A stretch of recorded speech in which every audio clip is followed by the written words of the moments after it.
How's your mattress situation? It's a personal question. Is it though? Kind of. When it comes to mattresses, Yeah, what do you want to know? how long have you had it? Is it in good condition? You know, this is like old guy stuff we talk about now these days. Derek, I'm not going to tell you shit about my mattress. Dude, you gave me a couch. I can't I'm know about just your kidding. mattress. No, I'm interested to see where you're going with this, but had the Okay. mattress for less than a year. Literally, like, had the mattress when we purchased this mattress when we were going to move because we had an extra guest bedroom. So we used our old mattress Mm-hmm. is now in the guest room, and the new one we are currently using, and it doesn't have a headboard, but it also, like, what else do you want to know? Do you want to know the details of it? I just want to know how. So you just got it fairly recent, a year ago. Yeah. Are you not interested in the mattress, Derek? I don't need a mattress yet. So the reason Yeah. I bring this up, Stephen, is I've been waking up for the past week now, and I got some back pain, and I'm Oh, not doing anything like different in my workouts. I think just doing the normal routine of running and lifting. uh-huh. Lifting properly too. I don't have any back pain. I always stretch my back out beforehand. But I've been waking up with lower back pain. And I woke up this morning. I was like, "Oh, what's going on here?" Uh-huh. And still went to the gym, fought through it. Probably not a smart thing to do, but I wanted to do it. I've had this gym. I think I brought this up before in the podcast. I've had this. Not the gym. I need to find a new gym, by the way, too. We can talk about that another time.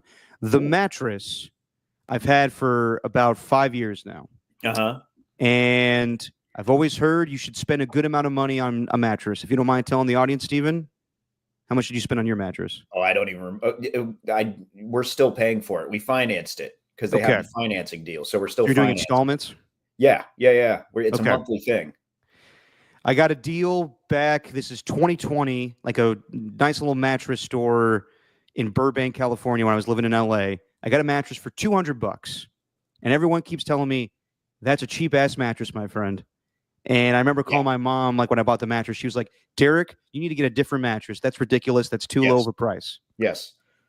But I tell you, I have not had any issues with this mattress Uh-huh. for quite some time. And maybe I'm just getting older Yeah. and my back hurts. The reason I bring this up is because I've been thinking about Matthew Stafford and his back situation, which could definitely have an impact on the 49ers season. What do you think But he's sleeping on a poor mattress? no, he's not. He's sleeping on a Sleep Number mattress. Seen those commercials with him and his wife? I have. He's sleeping on the top of the line mattress, and he's having back issues. So if he's having issues with that good of a mattress, and I'm sleeping on a $200 mattress, I probably should get a better mattress. I think you should. Yeah, I probably Just should. get ready for the most awkward experience of your life when you're trying out mattresses, because you're going to go into the mattress store. There's going to be a whole bunch of samples laid out, and there's going to be some nice ones. I do recommend you try out every one. Go to the most expensive one, even though you're not going to buy it, just to give yourself the experience of lying in one of those, because they're amazing. Can I just say that trying out mattresses is the most, like, the weirdest thing you could do in a store? Yeah. Like trying on clothes, at least you go to a dressing room. Yeah. You know, everything else, it's fine. There's an individual. It's almost like some voyeur shit where, you know, you're talking to a person that's selling you the mattress. They're like, try it out, and they look at you and your partner lay on this mattress, and they're like, "Do you like it?" You know, you're like, "Well, yeah. Like if we're just sleeping stiffs, this is a perfect mattress." Yeah. If you really want to try it out, you got to see us, you know, do some things in the mattress, and no one's going to do that in public. They asked me and Jesse to moving on. So I don't know where you're going with the joke there. It's like, stay easy, Stephen. Dude, but I told you about this on the podcast. I told you about it with the with the first guy, because we went to Ashley first, and we'll give them credit. They do a little more than just ask you, "Hey, do you like it?" Like they try to really they try to evaluate through like a survey what kind of sleeper you are, so they get you the appropriate mattress. But the first guy, he wasn't doing like a survey. He was just telling us his life story. And it sounded like he just wanted someone to talk to. Like we took we tried out the first mattress. Jesse and I are just sitting there. It's the most expensive one. We know we're not going to purchase this one. But this dude is telling us about his job, about his wife, about how COVID, how it ruined his job, and now he's working at Ashley. Okay. Just everything. And I thought there was going to be a payoff because we were laying there for 10 minutes. I'm not kidding. 10 minutes on this mattress as we're listening to him talk. And I thought there was going to be a payoff with him telling us this boring ass story. And then he'll ask at the end, so do you want to fall asleep? You know, it's like a way to see if we wanted the mattress or not. You know, we were comfortable. But no, he just ends it. And then he says, all right, do you want to go to the next one? Tremendous. His name was Steve. Very nice individual, but very odd. So, see, that's the thing, AJ. I thought he was trying to put us to sleep. He says he's trying to put you to sleep. Master salesman. That's what I thought, but I don't think he was. I think he was just genuinely looking for anyone to talk to or anyone willing to listen to what he had to say. Because the next guy, because we went to the Ashley one, we tried out a few. It was great. And then we went to Mattress Firm, the one in Pleasant Hill. Yeah. And the guy there, it was a little different. He was very quick, thorough, detailed, did the whole thing on his little iPad where he's checking off boxes. It made you feel like you were actually, you know, getting sold on a mattress. The other guy wasn't selling you on a mattress. He was just selling you on how sad he was with his life. Yeah, that's a little uncomfortable. I would say the roles are reversed where, like, if he was in therapy, he'd be the one laying on a couch, but in this case, it's a mattress. Yeah, exactly. It was anti-therapy. It was a reverse therapy. Man, poor Steve. Yeah, I know, right? And then this is going to sound messed up to say, but I'll just have to say it. All right. No judgment here, Steven. Go ahead. Mattress Firm, I'm not kidding. He was funny because he was making a lot of jokes. But the guy who was selling us the mattress, he was just an employee there. Something was up with the cash register, or not the register, but the system that they were using to have us pay for the mattress. It's a long story, but he had to bring in the manager. And I'm not kidding. The manager was maybe the biggest human I've ever seen in my life. Like, just large. Like, I'm talking like 500. And in charge. Like over 500, right? Damn. And I was so close to asking, so what mattress do you use?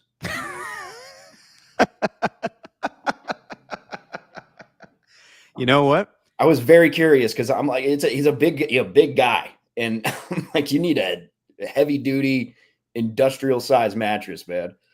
Yeah, I mean, that's a fair question because, like, let's say if he was a salesman for anything else, that would be an appropriate question to ask. But because he sells mattresses, that's a valid question where it's like, all right, do any of these floor models fit your needs? And if he's like, no, then you're like, well, give me the top of the line shit, my friend. Yeah, that was a wild experience just in general. That whole day, really, or no, those two separate days.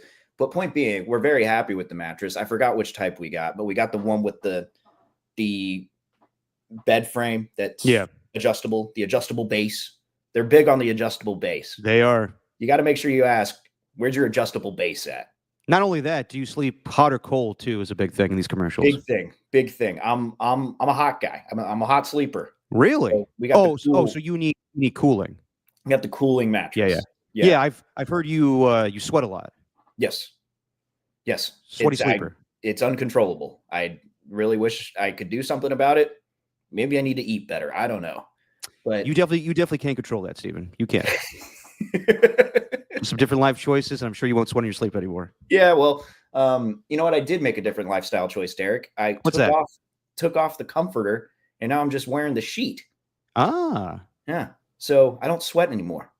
That will help. Yeah, less things restricting you probably helps with that. And I don't have AC in my apartment, so I blast a fan. But yeah, I would say I sweat in my sleep just because my room is hot and stanky. Derek, ew. Well, being honest. But think about it though. This is the one thing you're sleeping on every night.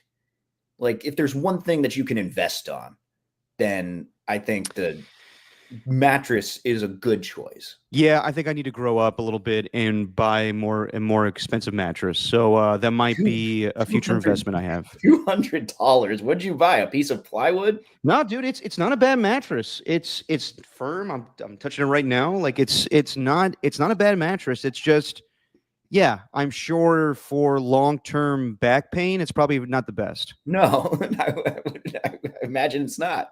Yeah. I need to be more cognizant of that shit. So, yeah, probably a more expensive mattress is in my future. Just your opinion, man. Stephen Langford, Derek Papa, we're coming to you on a Sunday morning. And today we're going to talk about the Raiders and 49ers preseason game yesterday where the Niners won 22-19. Not so much about the score, but actually the outcome of the game was pretty important considering who was making the kicks. But we'll get to all the details of that. Want to go through the NFC North in our Just Your Divisions, man, segments that we've been doing on the NFL divisions. Speaking of which, we just did the AFC North last podcast, and some news today developing. Sounds like the Bengals now are open to trading Trey Hendrickson, but I don't know if I'm buying that completely. We'll talk about that more as we get to putting the tray in trade. What's that? Putting the tray in trade? Yeah, maybe, possibly. And then we got a little, I want to talk about gambling, or not gambling, but cheating in sports, and if we really care. We'll talk about that as it pertains to Michigan and their sanctions that were delivered on Friday, with Harbaugh getting basically like a 14-year ban, but doesn't really matter when he's coaching the Chargers.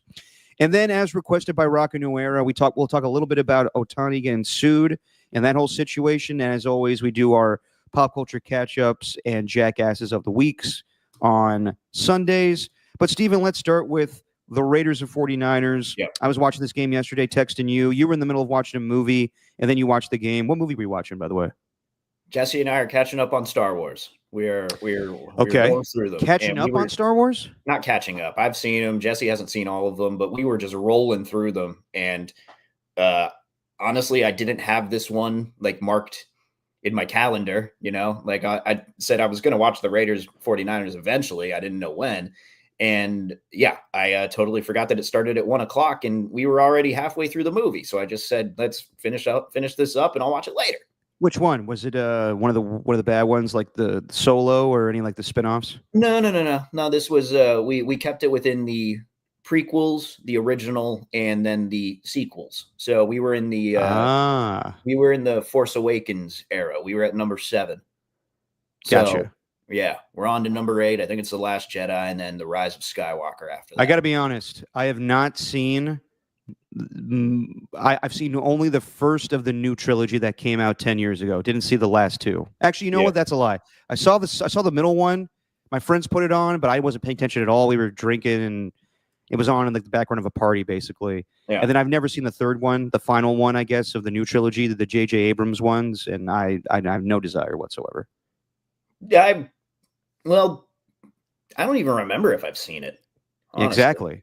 Like it's to me, like Star Wars is, the stuff the stuff we grew up with, I guess. The new stuff with Anakin, which when you watch those back, some of those characters, good Lord. Greedo, was he the guy? No, not Greedo. Wanto maybe was the guy that was like basically selling off shit. Like maybe we make a trade. Yeah. A lot of interesting characters by George Lucas there. Jar Jar Binks was very annoying. Yeah. That was, if you know the whole backstory with that, that's a sad situation for that dude. He contemplated suicide for how the character was received by fans. How all the hate he got. You know what? He did a good job. I mean, he did what he was asked to do. Binks. You like Jar Jar Binks? Okay, yeah, all right. After hearing that, I like him. Okay, fair enough. Okay, but not to get off on a tangent on Star Wars. So the Niners win yesterday, and Brock Purdy did play. He went 5 of 7 for 66 yards, and wasn't really put in harm's way. My whole thing was, I talked about it with you last time, where if Trent Williams is not out there, then I'm a little concerned, especially with the way that Spencer Burford looked against Nick Bonito. But the way that Kyle Shanahan schemed it up is a lot of quick passes, a lot of play-action bootlegs, where, he was handing off to the running back to the right, but then booting to his left, and there was nobody coming off the edge. So it was a good situation. Nothing bad for Brock Purdy, and I was pretty impressed with Ricky Pearsall getting. What do you go? He went for 3 for 42, 3 catches, 42 yards, and I really believe that he's going to be the go-to guy for Brock Purdy. I do think that in order for the Niners to have success offensively this season, the offense needs to basically go through Ricky Pearsall. I really believe that, where he needs to lead the league in catches and receiving yards. George Kittle, who did play, I was shocked by that, didn't get any targets or catches, but I think that this team can operate through him if they're going to be a high-scoring offense. I think that he can help you out if you're, George Kittle's the best tight end in football. And Brock Bowers is right there with him. God, that play he had was sick over Jair Brown. But George Kittle is the best tight end in football. But in order for you to go down the field with ease, I think Ricky Pearsall needs to be your setup guy. He doesn't need to be I never thought he was going to be a red zone machine, but basically leading the league or leading the team in catches and receiving yards would be beneficial for their success. As far as the Raiders, dude, Max Crosby looks like Max Crosby, like blowing up plays already. Like the first 2 run plays, just shutting down Patrick Taylor. Stuffed crust pizza. Yeah, stuffed crust pizza. Geno Smith looking pretty good. He's going to want to air the ball deep. Like Al Davis would have loved this guy. 6 of 8 for 55 yards. And like I said, Brock Bowers is unbelievable. I like that he's now looking like Mr. Clean with the bald head. And of course, Ashton Jeanty, he's going to be a very physical runner. And how could you not say he looks like Marshawn Lynch when he's got the dreads and the Raider uniform? So he got popped by, who was it? I think it was Nick Bethune, or Tatum Bethune, actually. Tatum Bethune. And I was concerned because I saw his arm dangle, and I was like, ooh, is he got a dislocated shoulder? Came right back in, trucked Demo Lenore, and he's going to be a physical runner. He just has to learn how to keep himself healthy. So as far as the big names, that's what stood out to me when it came to the Raiders and 49ers yesterday. Yeah, but the thing with because I thought on the 49ers side, I thought Purdy looked great. I thought he looked comfortable. Would just do what he does against poor passing defenses. Like I think the Raiders passing defense looked awful. Like the secondary was just giving them all sorts of room. The defensive line wasn't getting a ton of rush, but also, like you said, there was a lot of keepers, a lot of quarterback rollouts, just let Brock Purdy get into the open field. And honestly, I think that's where he's at his best. Like, I don't think he makes too many mistakes whenever you got the offensive line sliding to one side and he goes in complete opposite and he's just got a bunch of daylight to work with. I think that's where he operates at his most efficient. However, and you said, and I agree with you with Ricky Pearsall. I think he's going to be the top guy. Like he has all the makings of a top receiver. But I did think that, God, they need Christian McCaffrey. They really need Christian McCaffrey. Oh, of course, yeah. That first drive, that's the type of drive they'd normally score on if Christian McCaffrey's healthy. And their lack of a run game just kept them out of it and held them to just a field goal. So I think that was pretty glaring, the need for Christian McCaffrey to be healthy, because beyond that, Isaac Guerrero and Jordan James already hurt. Like the run game is going to be just so crucial to what they want to do.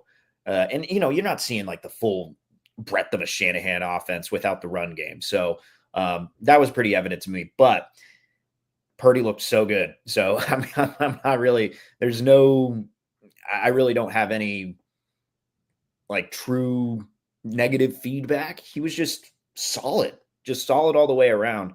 And on the other side, like Jeanty's just going to be so fun to watch.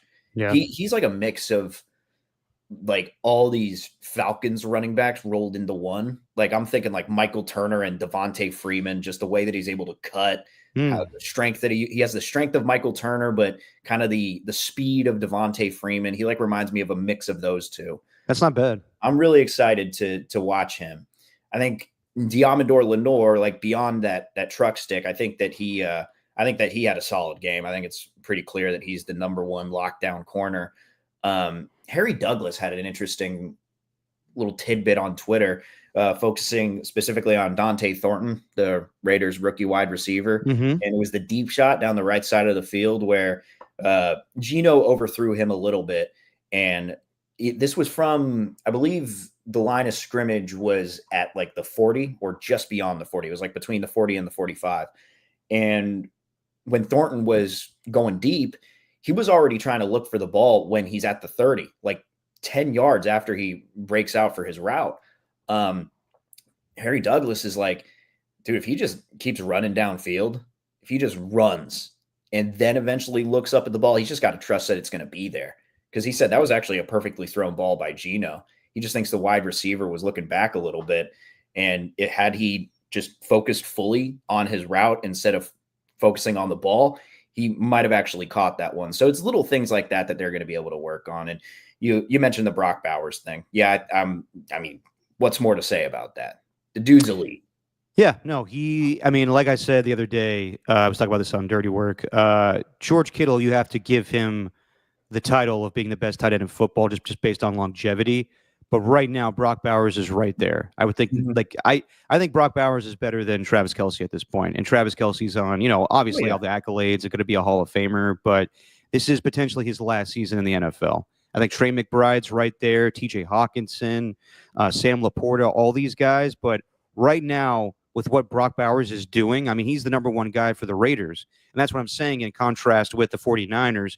You don't want George Kittle to be the number one guy. For the Raiders, it's different because they're a growing offense. But just based on what I saw yesterday, Geno Smith's going to want to air the ball out.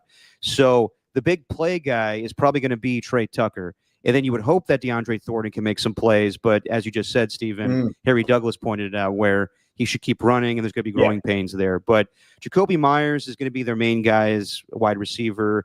Didn't see a lot of Jack Besh, but I'm sure he's going to be a red zone target. So along with Michael Mayer and the tight ends they have. But I still don't know what to make of the Raiders' offense as far as the passing game. But it's going to go through Jeanty. Jeanty, he should be set up perfectly to be offensive rookie of the year with double-digit touchdowns and over 1,000 yards rushing. And he was making some plays in the receiving game as well that I didn't know if that was a big part of his game. But Alon told us otherwise when he joined us earlier this year. So, it's the thing that got me with him. Show. The thing that got me with him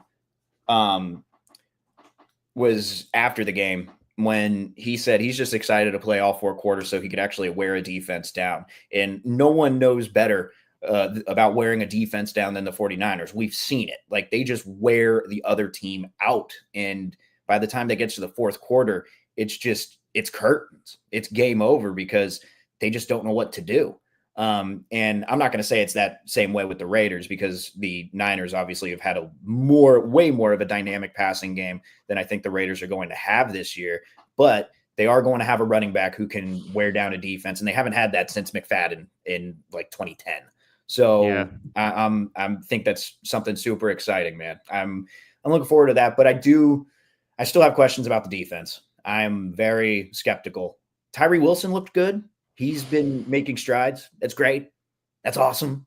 But you still got wide open receivers in the middle of the field. It's not good.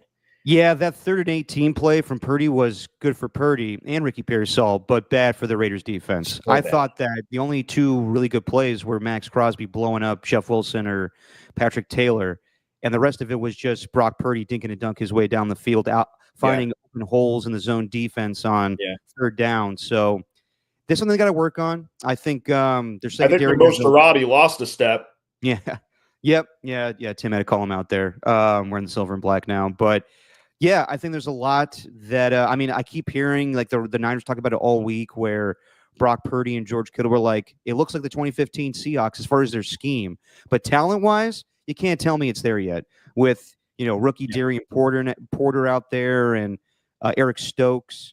I thought Jeremy Chin made a really good play on the pick, but also I think that's just Mac Jones making a really bad throw there. I don't know what the hell he was looking at. Besides that, I thought Mac Jones had a really good game. Carter Bradley, night and day from where it was a week ago. He was awful a week ago and that much better this week. But I still think they're only going to keep 2 quarterbacks on the Niners roster. And then, with the Raiders, Aiden O'Connell, he also threw a really bad pick to Chase Lucas, actually. And Chase Lucas has been the biggest standout for the 49ers in these first 2 weeks. If he doesn't make the team, something's wrong there.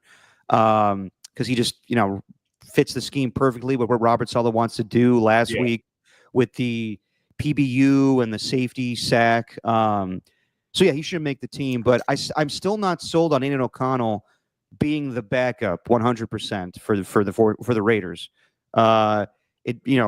We've seen it for the last 2 years. I don't know if he's gonna fit well in this Chip Kelly offense. So maybe they upgrade there. I don't know what's out there potentially as far as a backup quarterback. Maybe Kenny Pickett if he's released by the Browns, given their situation with the numbers game, with already having 4 or 5 quarterbacks at this point. But I'm not sold on Aiden O'Connell being the backup, but that's the least of my worries with the Raiders. I'm with you on the defense. They need to improve. Yeah. And we'll see what happens in the next few weeks here. It can't just be Max Crosby making all the plays. As far as the Niners defense, Nick Martin had a really good game, better than what it was a week ago. Didn't see Alfred Collins really stand out when, he was trying to – I think he was in the first unit there. So didn't see him really stand out with Ashton Jeanty. But then again, Ashton Jeanty is going to be a load to take down. Yeah. And just – I wasn't watching intently, but I saw a bunch of people tweeting about this on Friday night. The Seattle Seahawks zone running scheme now with Clint Kubiak, it's explosive. Like Zach Charbonnet was just running through like just daylight, like busting through the line and nothing there. So we all know the Niners had their problems defensively in the running game a year ago. And now that they have a familiar face running the offense and Sam Darnold and Clint Kubiak, they definitely have their work cut out for them week 1. And then, just any other takeaways, Stephen, from the game? Not really, honestly. I mean, because like you bring up Nick Martin. I mean, he did a lot of what he did in the second half. Like I stopped watching after the second half, honestly. I mean, fair enough. I had it on in the background. Till really I started paying attention in like the last 5 minutes of the fourth quarter. Like that's when I really, I heard Nick Martin's name every now and then, but to be honest, I was just like scrolling through my phone. I guess, what? Here, Ernie brought it up there. Pooney injured, more injuries. God, just every day it's something. Yeah, I was going to bring that up. Dominic Pooney suffered a PCL injury, and at first when I saw that, I was like, that's what McCaffrey had a year ago. So is he done for? And Kyle said in the post-game press conference, it's just going to be a couple weeks. But now that's not good. Like Dominic Pooney was, besides Trent Williams – the one of the more confident offensive linemen you had on the line. So with him out and potentially out for week 1, who's going to be that guard now, or the right guard? Is it going to be Spencer Burford or is it going to be Nick Sakel? I don't feel good about that. And honestly, Dominic Pooney was that versatile where if you weren't getting a lot of Colton McKivitz or a lot out of him, you may have been able to slide him to right tackle if need be, but that's a story for another day. Now that he's out, you're going to have to do some mixing and matching on that offensive line. Nobody likes an injured Pooney. No, you don't. No. Got to keep that Poon safe. You got to keep the Pooney healthy. You do. So, yeah, we'll see. Lord, that's so bad. No, man. If I've heard worse. Like, if Trent Have you heard Williams... Pooney Monsooni yet, Stephen? What? Have you heard Pooney Monsooni yet? Oh, no. Yeah, that was thrown out there the last few weeks of the season by Greg and Tim.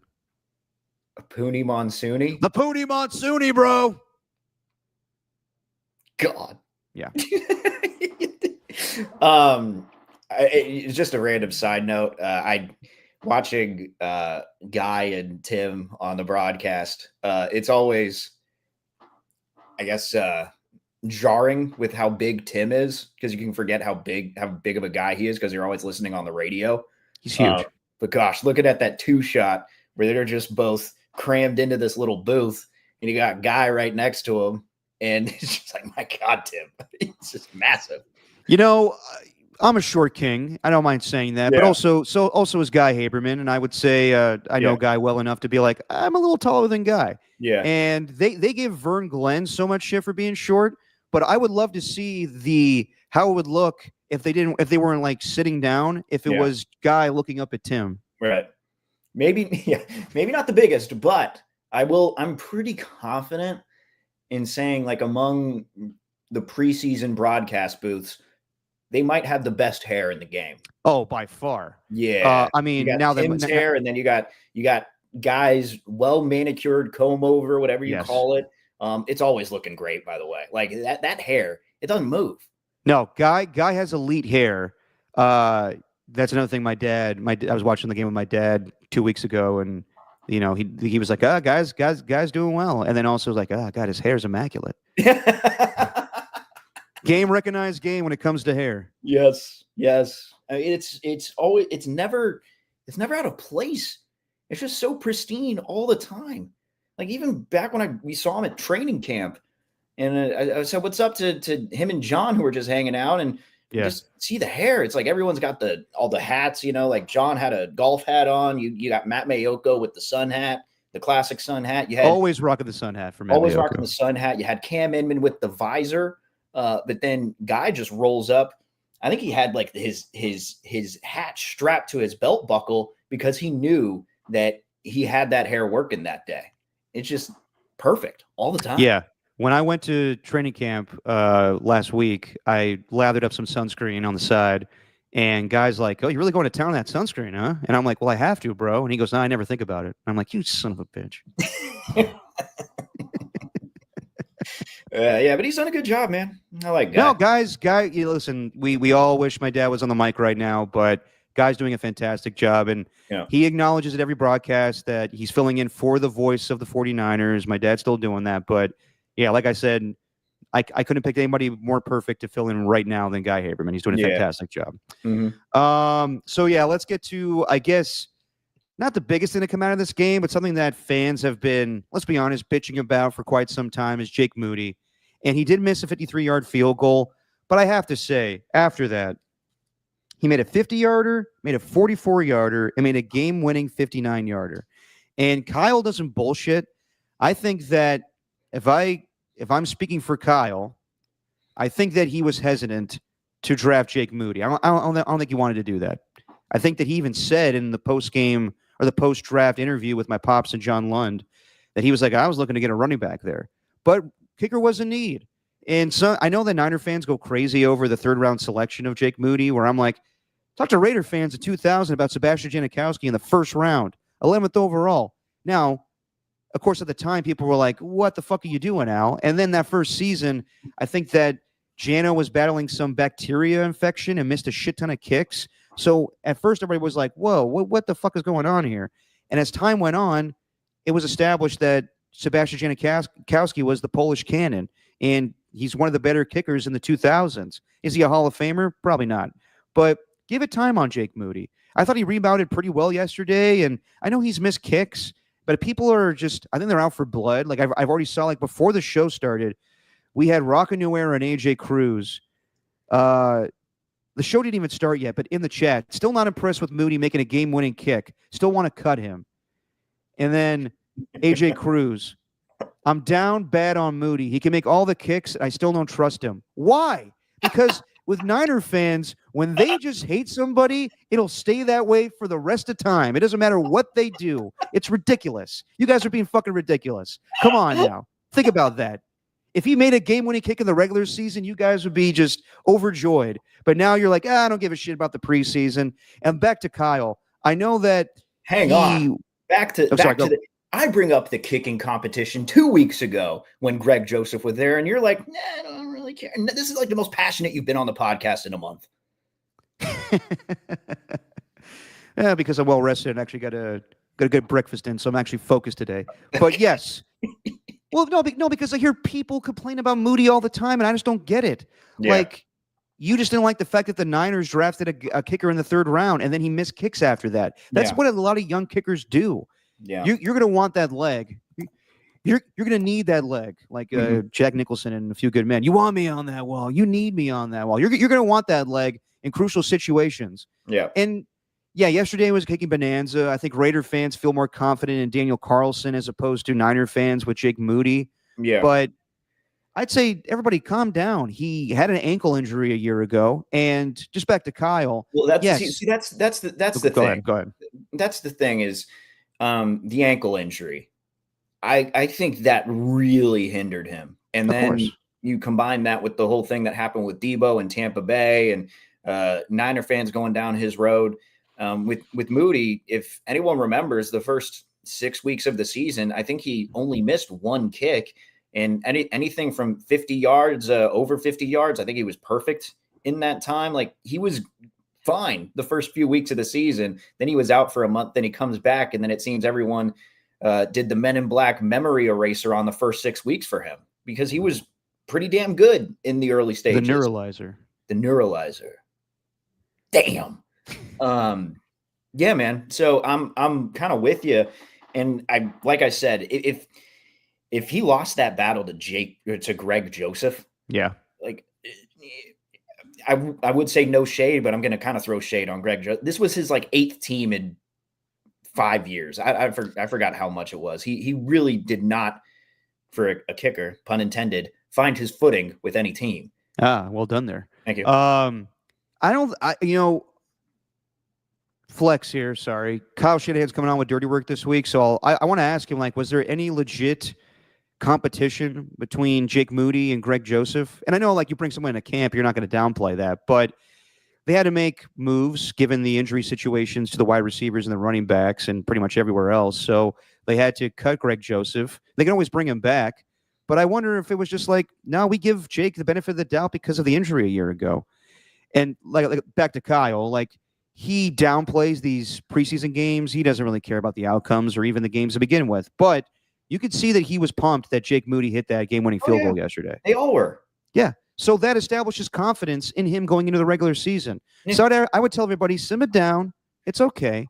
And again, like even Lauren F. here in the chat says, it's stressful every time he goes on the line, referring to Jake Moody. I hear you. But I would say also, it's stressful every time a kicker just goes out there in general. Like, and nothing's automatic. You're always like, oh, I can't watch. But yeah, like, people are comparing it to Robbie Gould. Let's be honest. Robbie Gould was, I don't know what was going on in the latter portion of his career.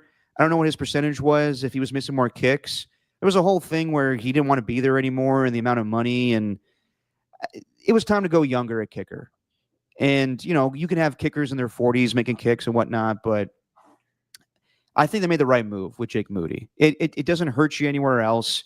It was some aspect of your game they needed to improve. People rarely bring up when the Niners won their last Super Bowl in 1994, they drafted a rookie kicker named Doug O'Brien, and it didn't impact them whatsoever. They still, you know, they had one of the more prolific offenses in NFL history with Steve Young and whatnot. But yeah, you know, I understand that this Niners football team probably relies on field goals more than that Niner team back in '94.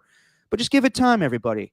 Kickers go through growing pains. I think Jake Moody's going to be just fine. Yeah. Well, and the Robbie Gould thing, Ernie's right. Robbie Gould was damn near automatic. I mean, he was perfect in the playoffs, dude. He had the best, like, he's the best postseason kicker of all time. Like, he was historically good.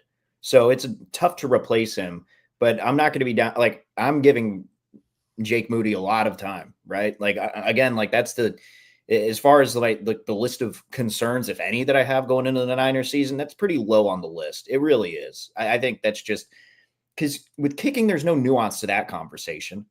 That's just, hey, you either make or miss. It's a make or miss league. You either make them or you miss them. And he missed a lot of them. So people turned on him because of that. It's very easy to do that. Yeah, I don't understand.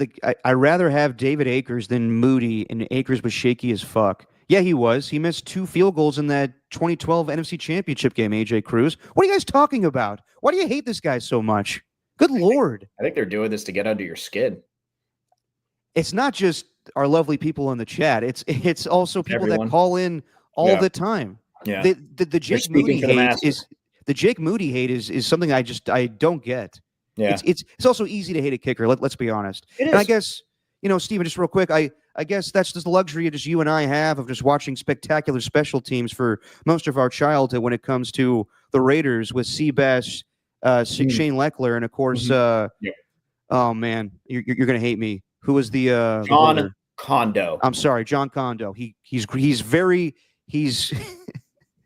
man loves to buy shots at Buffalo Wild Wings. Yes, he does. And I think it was very more generous. Dad. Very generous. I think it was more your dad who was doing that. Wait, did he buy the shots? It was Kondo. Oh, it was Kondo. So your dad was the one who had him go to the bar. I was 20 years old, so I couldn't. But your dad was the one who he walked into the door, kind of ruined, butted into the conversation I was having with Kondo. my hero. It's fine. But You don't know Kondo like I know Kondo, Langford. He opened the door and he's just like, Kondo, shots. Kondo's like, I guess I gotta go. Damn. What a time. Well, one day, Stephen, one day. Yeah. By the way, shout out to Janikowski. He was named to the Associated Press's all-time All-American team. They created like a first-team All-American team, but all-time in college. Mm-hmm. And I think it was pretty controversial that they picked Tim Tebow as the quarterback. Wait a minute. Hold on. Sorry. What is this list? The all-time All-American team. Gotcha. Okay. So they took All-Americans from their college days and they made an all-time team. So at cornerback, you had Dion and Charles Woodson. Okay. At wide receiver, you had Randy Moss and Larry Fitzgerald. And at quarterback, you had Tim Tebow, which I think is kind of controversial. He was great. He was amazing. But they're basically saying that he's the greatest college quarterback of all time. No. Absolutely not. Yeah. I don't know if I think it is of all time. Most popular. It's not like a quarter century thing. But the kicker, Jano. Okay. Yeah, I'll take that. Yeah. Tim Tebow was not the greatest college quarterback of all time. Yeah. I'm sorry. Like that, I know he won back-to-back national championships, but come on now. That's insane. Yeah, it was that. And then I think it's hard to argue against the running backs. It was Barry Sanders and Herschel Walker. Yeah, it's easy. It's like, all right. So many Heisman Trophy winners in the history of college football that were running back. So that's an easy one. Speaking of Robbie Gould, who kicked for the Bears for, I think, the majority of his career, let's go do just your divisions, man, and talk about the Bears and the rest of the NFC North as we do a little NFC North preview. And this division, along, I think, with the AFC North, is probably going to be the most competitive division in all of football, just based on the talent there. So let's start off in the order that the standings were a year ago, with the Detroit Lions winning this division. And their additions this offseason were DJ Reed. And, I mean, that's basically it. Like, they didn't really, kind of like with the Buffalo Bills, where they didn't really need to add that much. It's just that they had a ton of talent, but then they had so many injuries before they went to the postseason. And they're dealing with injuries now where, I'm going to screw this guy's name up, the defensive tackle Levi Onwuzurike, best I could do, and Enos Rakestraw, they're already out for the season. So they're already dealing with injuries there. But, Aiden Hutchinson's back. Alex Anzalone, who came back a little bit towards the end of the regular season and the playoffs, he broke his arm and came back and was a major difference in that Week 18 finale against the Minnesota Vikings. But yeah, as long as Aiden Hutchinson's back, I think that defense will be that much better. I think he's that good. And look out for Aiden Hutchinson to potentially get a contract the next couple of days here, which could impact things with Micah Parsons, maybe. But yeah, my biggest questions with the Lions is just what everybody's asking. How much are the losses of Ben Johnson and Aaron Glenn going to impact this team? I think we just relate this to the Eagles a couple of years ago when they lost Shane Steichen and Jonathan Gannon, and they had a good start to the season, but then they, totally shit the bed down the stretch. And it really, I'm not so worried about the defense. I think that Kelvin Shepard, who's their new defensive coordinator, who was, I think, a linebacker coach with them, they'll be fine. It's more the offense. Johnny Morton now is their offensive coordinator, who was there with Ben Johnson a couple of years ago to kind of establish how the offense was going to be. And then Ben Johnson just, I guess, expanded it and made it that much better. And it's all predicated on, the offensive line. Frank Ragnow is gone. He retired a couple of months ago. So how is that offensive line going to look without him anymore?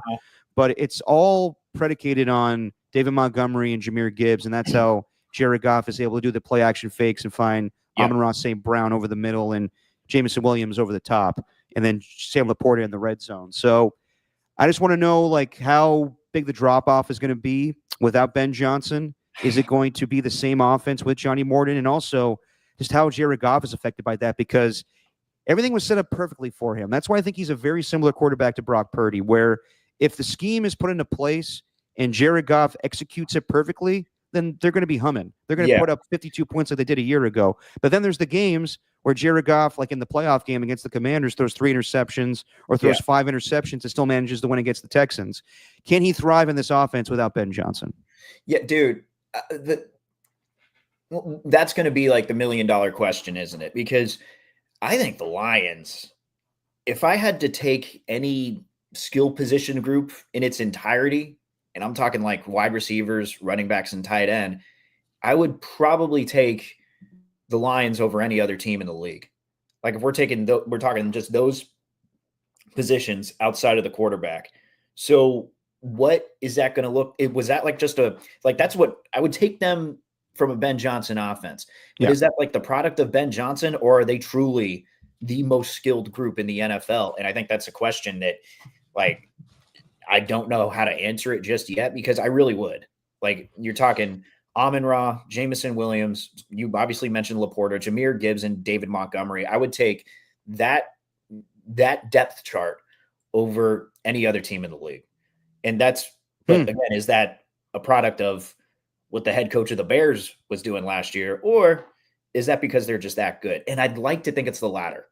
I really would. I'd like to think that damn near any offensive coordinator could work with that skill group. I really they're just so consistent. They really do remind me a lot of what the 49ers were in 2023, where their wide receivers, they got stars, but they're also willing to block. They got an amazing tight end. Their running back duo, I mean, it's not so much like a solo running back like Christian McCaffrey, but the duo of Gibbs and Montgomery, what are they called again? What's their nickname? Sonic and Knuckles? Sonic Knuckles. Yeah, Sonic and Knuckles. I mean, they're just two complementary pieces where it's like Jahmyr Gibbs is so fast and so quick, so agile, and David Montgomery is just bruising. So, yeah, I would like to think that it's the latter side of it, where any offensive coordinator, at least an offensive coordinator that's built within the line system, can take the place of Ben Johnson. You might not see any, I don't know, fake fumbles, fake stumbles to get a touchdown like they did last year. Yeah. You might not see any ballsy trick plays, but I think as far as just the system, I think they're going to run it just fine. Yeah, I doubt you'll see that much creativity that Ben Johnson brought. And, who's to say that Ben Johnson was very innovative, but also it was a mix, like those plays, like they were against the Chicago Bears, or like when he was trying to run up the score against the Dallas Cowboys, where he had like Penei Sewell out like on an end around. Like those plays in the grand scheme of things don't really matter when you're trying to win a Super Bowl. It's just, like I remember Jameson Williams threw a pass when they were trying to get back in the game against the Commanders, and he threw an interception. It's like, Ben, that's a dumb play to do right there. So that's going to be very interesting for Ben Johnson, where he has maybe a little less talent than he did in Detroit with Chicago right now. Yeah. And I'm with you. It might be just that they're that talented and it doesn't matter. Like I remember Larry Krueger was talking to me. I asked him, like, what do you think about the Lions when now they're losing Ben Johnson? And he was like, I don't think it matters. I think that really it's Brad Holmes, doing an excellent job as a general manager, getting the talent they have. So I think that Johnny Moore can scheme it up, not as perfectly as Ben Johnson, maybe, but it'll be fine. Yep.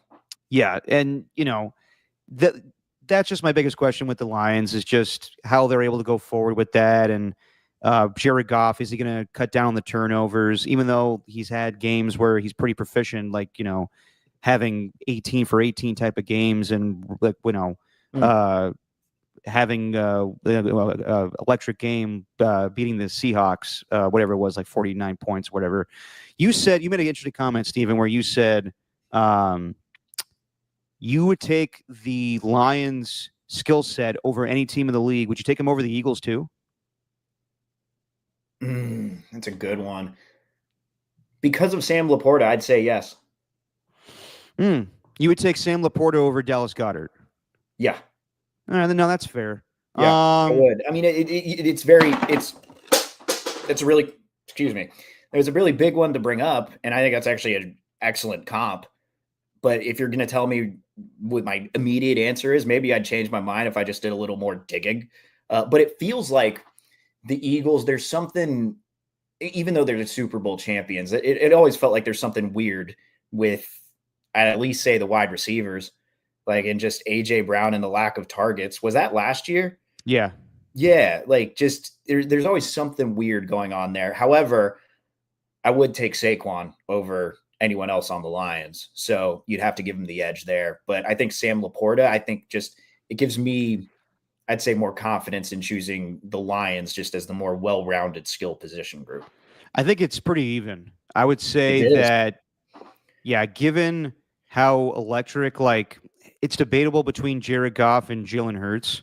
I think that Jalen Hurts obviously is more gifted and has more talent, but I think that Jared Goff runs the offense a little bit better than Jalen Hurts does.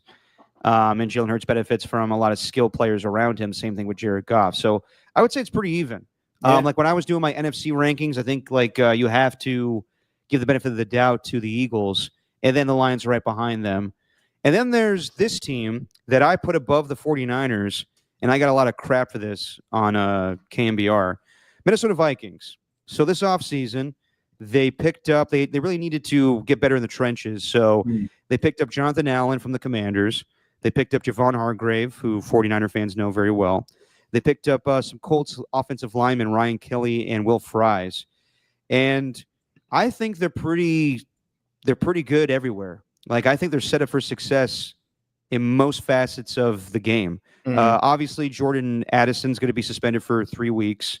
Rondell Moore just got hurt again. So it's in 2 weeks or 2 years in a row where he gets hurt in the preseason and is out for all of the season. So someone's got to step up opposite Justin Jefferson. But really, the biggest question mark with the Minnesota Vikings is J.J. McCarthy. Like, was he worth it to move on from Kirk Cousins and Sam Darnold? And he was drafted 10th overall. There's a lot of comparisons I see in his game to Brock Purdy. Didn't have to do a lot in college. You know, it was kind of the same thing we feel now with Justin Herbert, where Harbaugh loves having great quarterbacks but doesn't air it out all the time. And that was the case with J.J. McCarthy in college. He was running the ball, you know, to who's my guy that's with the Rams right now, the running back that was really good with Michigan? Blake Corum. Oh, God. Yeah. Yeah. So that's just the biggest question to me is I think they're pretty good everywhere else. And they're a Super Bowl team on paper to me. I mean, they won 14 games a year ago. It was just they were a wild card team and got shit stomped by the Rams. But if J.J. McCarthy's solid, then I think this team's going to have success this season.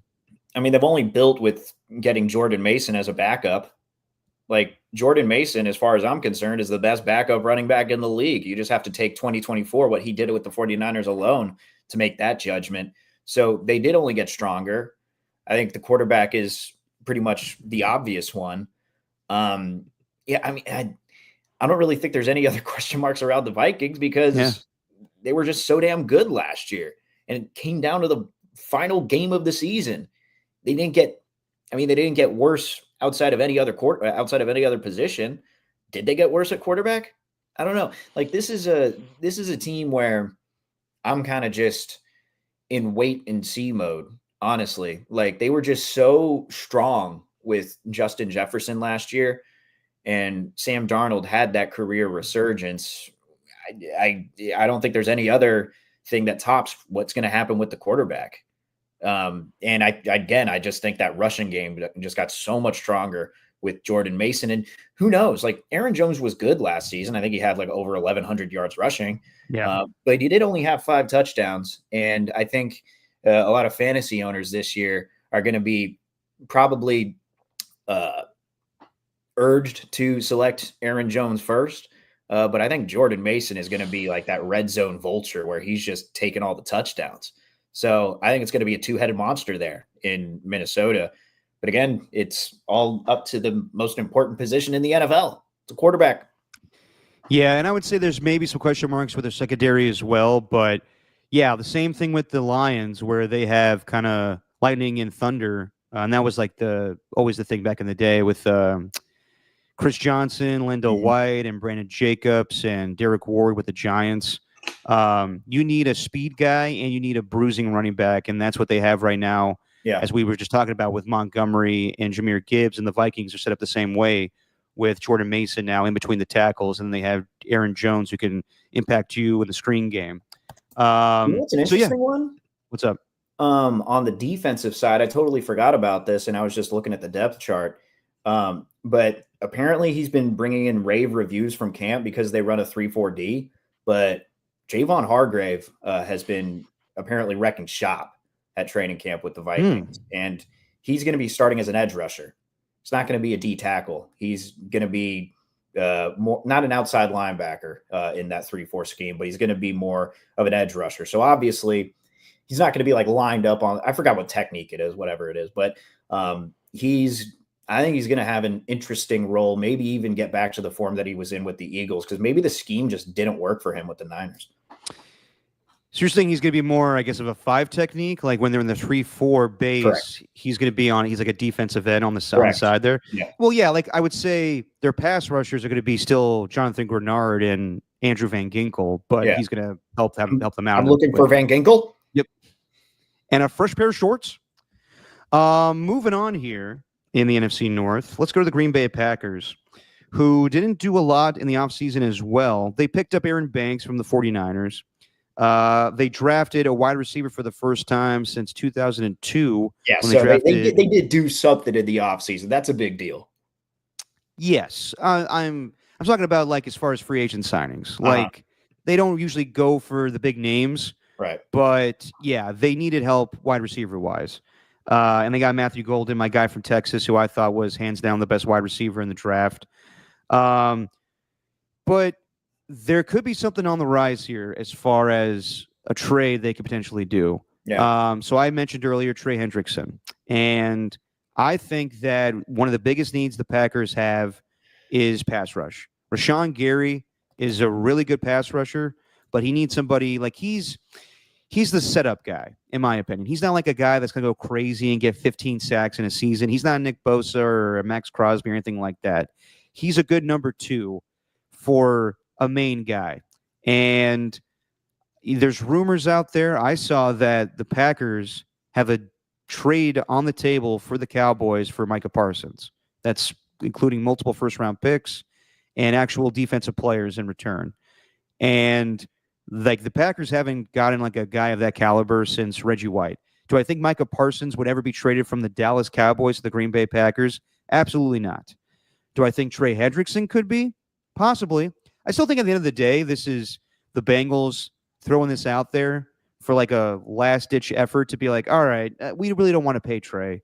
Like, we do, but we don't. Like, we think he's a declining player, even though he got 17 and a half sacks. And you have to look at his age. And we can't just pay all these guys. So if we get something in return, let's do it. And I guess Diana Rossini just had a report out there saying they're looking for not only multiple draft picks, but defensive players in return. And that's something the Bengals need big time. But if you're the Green Bay Packers, how much are you willing to give up when you have to not only trade for Trey Hendrickson, but also give him a contract? Basically, what I'm saying, though, is Trey Hendrickson would be fantastic with the Green Bay Packers. Absolutely. Like, I know they drafted Lucas Van Ness a couple of years ago, but he hasn't flashed yet. That they would be like right now, I think they're teetering as far as, a mid-level NFC playoff team to potential Super Bowl contenders. If they got Trey Hendrickson, that would be huge for the Packers, in my opinion. Yeah, dude. Like, I don't, whatever the compensation is going to be for the Bengals. I mean, yeah, they'd want stars, but, or at least someone who, not stars necessarily, but someone who can impact the game right away if you're going to be trading a player like Trey Hendrickson. But can you imagine Rashawn Gary and Trey Hendrickson on the same defense? Scary. That would be scary. So I do think you to be honest, you took this in a different direction. I was getting ready to go talk about someone else on the Packers, but you went to the Trey Hendrickson thing. I just threw it out there because that's in the news right now, and like I said, I would be surprised if Trey Hendrickson got moved at this point. But if there was a team willing to do it, I think the Packers should be first in line.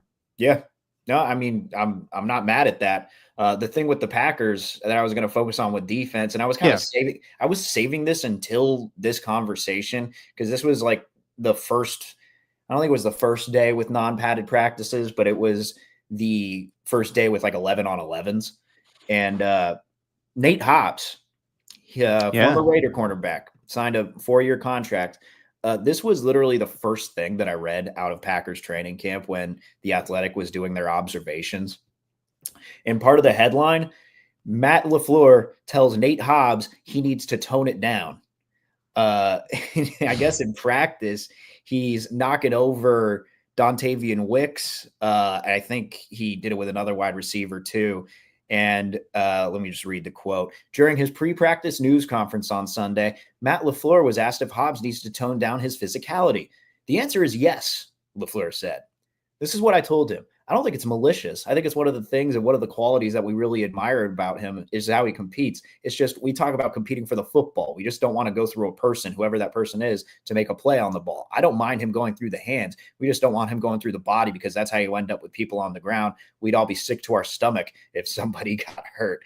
I just love how intense he is. So I'm going to set the tone right now. I'm going to come out hitting people. And I know that injury struck him, but I missed that guy on the Raiders already after reading that part.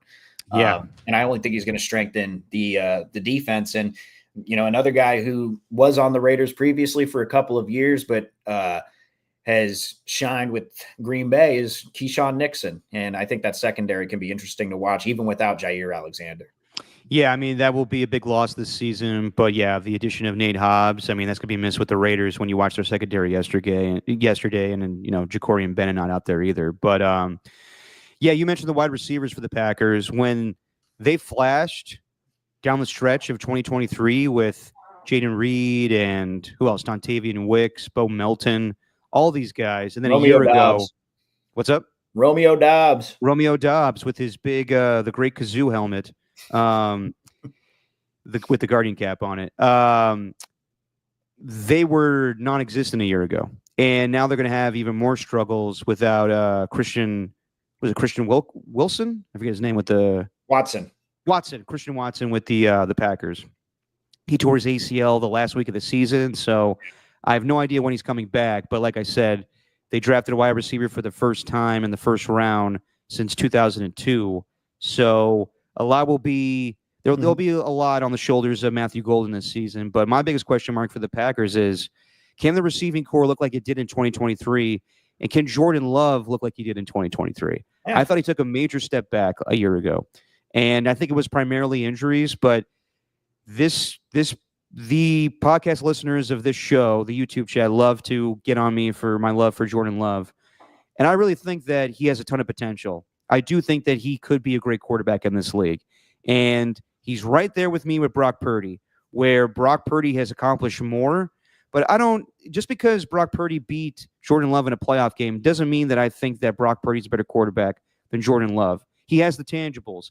He has all the attributes you look for in a quarterback that, you know, Brock Purdy's lacking. But the play has not been there for Jordan Love. That's why I put a lot on the potential of him. And I do think that he has the potential to be an MVP in this league, but I just didn't see it a year ago. And like I said, maybe that was the injuries, but I think it also was his decline in play and why they were so dependent on Josh Jacobs and not on that or not on that passing game when they could have benefited of that, where they could have done a lot more play action fakes. So a lot will be on the wide receivers and a lot will be on Jordan Love this season for me.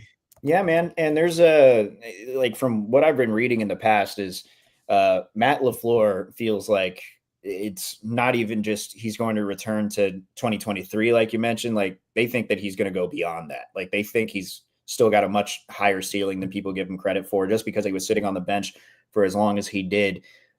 Makes him kind of an older quarterback, especially with the amount of time that he's been actually starting in the league.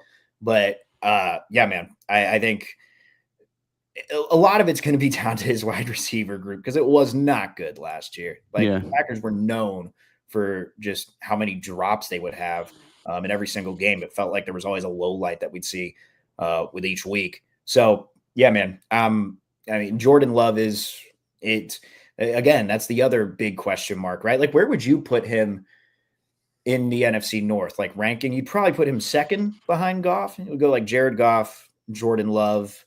I mean, you'd probably have to put J.J. McCarthy fourth just because. Of course, because you just haven't seen him. But as for ranking quarterbacks, I think it should be Jordan Love 1, but he hasn't played to his potential yet. So, by default, I think you have to put Jared Goff number 1 in that division. Well, that's what I think he needs to do this year, is make that leap to where he is the best quarterback in that division and bring them along with the Lions and the Vikings to the final week of the season instead of just like being on the outside looking in. Exactly. Okay, and then the last team in the NFC North, the Chicago Bears, and their moves this offseason were to shore up the offensive line. So they got Joe Tooney and Jonah Jackson, Drew Dahlman from the Falcons, signing Grady Jarrett, who I like a lot, from the Atlanta Falcons. And they got Ben Johnson as their offensive coordinator. There's a lot of talent on this team, but we know the biggest question mark is going to be just, is Ben Johnson a head coach? Can he, can he benefit, or can he not just benefit from a lot of talent in Detroit, and can he build something with the Chicago Bears? There's a reason why he chose this job over the Raiders or any other opportunity he had. Like 2 years ago, he could have been the head coach of the Commanders and passed on that, or Seattle. Instead, he wanted to go with this team and this quarterback. And that's the biggest question mark, I think, in all of the NFL is now that Caleb Williams has got the right coach. Like, you say what you will, like, we can say, maybe Ben Johnson doesn't work out, but for what Caleb Williams needed, he needed an offensive play caller. He needed someone tied at the hip with him that was better than Matt Eberflus, who was worried about, getting his hair cut at the facility. If this is, Ben Johnson is the right guy for the job. I think it's just a matter of is Caleb Williams the right quarterback for this team? And we'll see later today. He's going to be on national TV against the Bills, I think, at like 5:00 today. Yeah, where we're going to watch Caleb Williams, and he flashed a season ago in that preseason game against the Bills, and had moments during the regular season. But I think we would all agree that Caleb Williams, first season in the NFL was a massive disappointment. I think what we also saw from Hard Knocks a year ago is they kind of treated him like a number 1 overall pick, in that they didn't treat him like everyone else. Like, you always heard that in the Patriots locker room, right? The Patriot way was that everyone on the team's an equal. Like, no one's above anyone else. And it felt like they put Caleb Williams above a lot of players in how they handled him. And I don't know if he was really receptive to it. And I know that video surfaced or whatever of Williams missing all those targets and kind of throwing a little fit. But I don't think that's going to be an outlook for how his season is going to go. I think that'd be a little unfair. But going back to the coaching staff, it looks like Ben Johnson has kind of brought that into Chicago's locker room. Johnson was hired. Roma Dunze has talked about how complex this team is, and that realistically, it's not something that players are going to be able to master in year one. It's just how complex it looks for the defense. And then when you get into the offense, Ben said it before, it's trying to make everything look the same but be different. A keeper, play action, screen, and a drop back, and all of these different things that all look the same for a defense, and then it's different. That's what gets our guys open. That's what Ben specializes in, and we got to keep following it. What tools do you use to gauge success of that? I've set goals for myself, and that's making sure I get all 11 guys moving on the same pace at the same time when I snap the ball, going through our reads, seeing the defense, and having confidence going out there and deliver the ball. You really wanted somebody to come in here, hold you accountable, coach you hard. How has he done that so far? Yeah, he's done exactly that. He's been tough on me. He's been hard on me, and it's been great getting coached like that and being pushed, and the whole team seeing me being pushed like that. He set the standard. It's our job to level out and be at that standard. Yeah, he needs that. He definitely needs that. He definitely needs that. Because it felt like when I was watching Hard Knocks a season ago, it felt like Matt Eberflus was kind of coddling him a little bit too much. That's what I'm saying. Yeah, he's baby. Yeah, even as a defensive coach, and like we're seeing all the clips of him kind of throw temper tantrums when he doesn't get the ball in the net. But then there's also these clips where he's actually putting the ball in the money. But I've heard differing things where he looks good in camp and doesn't look that great. Right. But who knows? Maybe when he actually, we'll see later today. And, bottom line is Ben Johnson will be tied at the hip with Caleb Williams. I don't think this is a situation. I've heard some people throw this out there where it could be like a Sean Payton thing where he goes there and tries to, rectify Russell Wilson's career. And he's like, nah, this isn't going to work out. I'm going to get my own guy. Ben Johnson came to Chicago to work with Caleb Williams. If it doesn't work out with Caleb Williams, probably Ben Johnson won't be the head coach of the Bears anymore. Yeah. I mean, it's all about that. Exactly. By the way, their new tight end, Colston Loveland. I think they took him in the first round. Yeah, and that was a controversial choice because a lot of people had Tyler Warren higher on their list as far as tight ends. But I think, when you look to Ben Johnson's, success with the Lions offense was based on really the offensive line, the running backs, and the tight ends.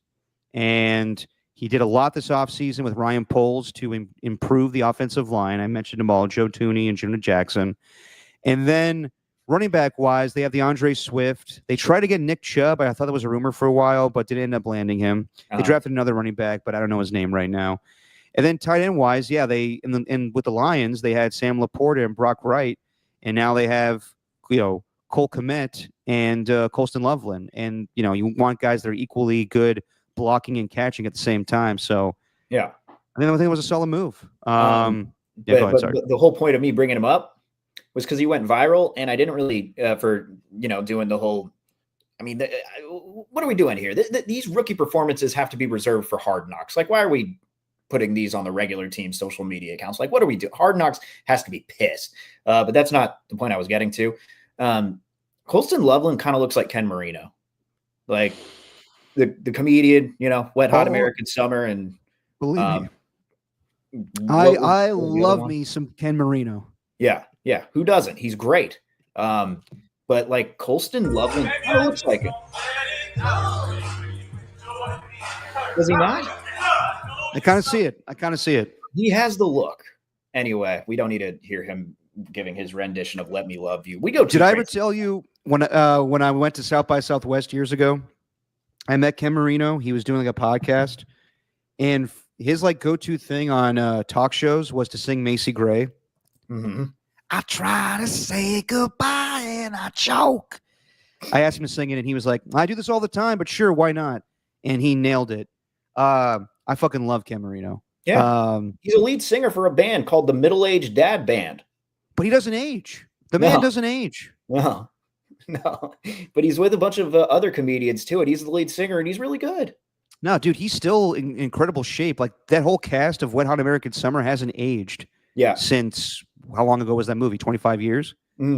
Actually looks better. Yeah. But yeah, he's great in role models where hey, how come when I was your age, I was going out and dating a bunch of girls, and then like the mom's like, yeah, he was fucking his cousins. I wasn't fucking my cousins, okay? I was friends with her. I fuck her friends, but yeah, whatever. Yeah, he's very good in playing the kind of asshole role, but I don't think anything's ever going to compare to the car crash in Wet Hot American Summer. Oh God, yeah, where the it comes car, out of the nowhere, van's just moving at a super slow speed, whatever it is, and then you just hear the tires go, and he's just jamming the wheel. Then you just see the van slowly pull up to a tree. No, it's fantastic. Also, he's in a movie. I forget the name of it, but the whole movie is about how he has a ass monster. There's a monster growing out of his ass. It's a comedy horror. Never saw it, but I was always intrigued by that. What was it called? Ass Monster? No, if you look it up, it's like Angry something. It's like this little disgusting monster that lives in Ken Marino's ass. But of course, my favorite thing of his. Did you ever watch The State, Stephen? And this is you, of course, making fun of me for loving all the '90s sketch shows. No, I never watched that. But that's the group that leads the band. That's the middle-aged dad jam band. Yeah, so The State was basically everybody you see from Wet Hot American Summer, Reno 911, and there was this character they created called Louie, where they were making fun of SNL. So like when The State was on MTV, they came to them like, "Hey, you guys need like a making capes type of character every week, where all the studio audience like goes crazy over them." So they came up with this character called Louie, where his catchphrase was, "I'm going to dip my balls in it," and he would grab these two ping pong balls, and that was just the whole joke. And then the network loved it so much they kept asking them to do it every week, but the whole point was they were making fun of Saturday Night Live. Yeah, I've seen that one.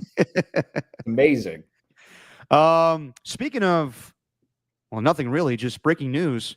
John Mechie solid slot receiver for the Houston Texans, has been traded to the Philadelphia Eagles, which makes me wonder what their thoughts are on Jahad Dotson, who wasn't really that big of a factor for the Eagles a year ago. Remember, they traded him, I think, this time a year ago inside the division. And also for John Mechie, I know the Texans, we'll do the AFC South and NFC South in the upcoming podcast, but without having Tank Dell, I thought John Mechie was going to be their slot guy. So they must feel comfortable in their receiving core. But yeah, Howie Roseman working his magic to get another wide receiver. How does he do this? That's what he does, man. Yeah, it's insane. I mean, people call Bob Myers a swindle god. I'm not so sure about that. Yeah. Well, Bob Myers has also been retired for a couple of years now. So that's true. We don't even bring him up as far as the swindle gods. John Mechie. Did he have an injury last year? He might have. He's been kind of injury prone, but where did he go to school? Does it say right there, Steven? When you look at it? No, he went to Alabama, and that's right. He was on the same wide receiving core as Jerry Jeudy, Devontae Smith. Ah, okay. And if I remember correctly, he did not play his first season because he was battling cancer. Right. Okay. Recovered, yeah. Oh man, damn Eagles. Yeah, that's going to be a sleeper pickup right there. Because they've always had. I mean, they have probably the best wide receiver tandem. Debatable with Jamar Chase to T. Higgins, but it's right there. Yeah, I would say it's the best in the league. A.J. Brown, Devontae Smith. But they never really had a solid slot receiver, and that's not bad right there if he stays healthy. Real quick before we move on to other topics, have you been seeing this discussion in the chat?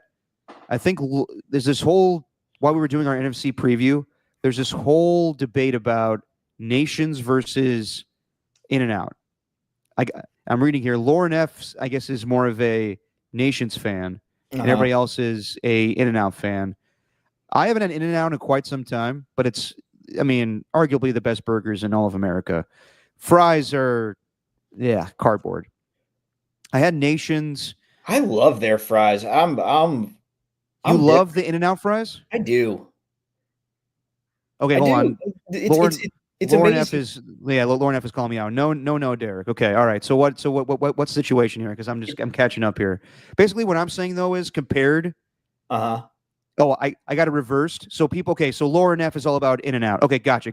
Okay, Lauren F is saying In-N-Out, never nations. Gotcha. My bad. Okay.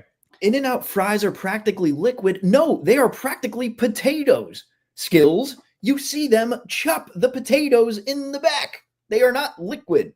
They are actual potatoes that are fried. Yeah. And I've been saying this wrong for a while. What's the other one? What's the other burger place that's really good? It's always debated with In-N-Out.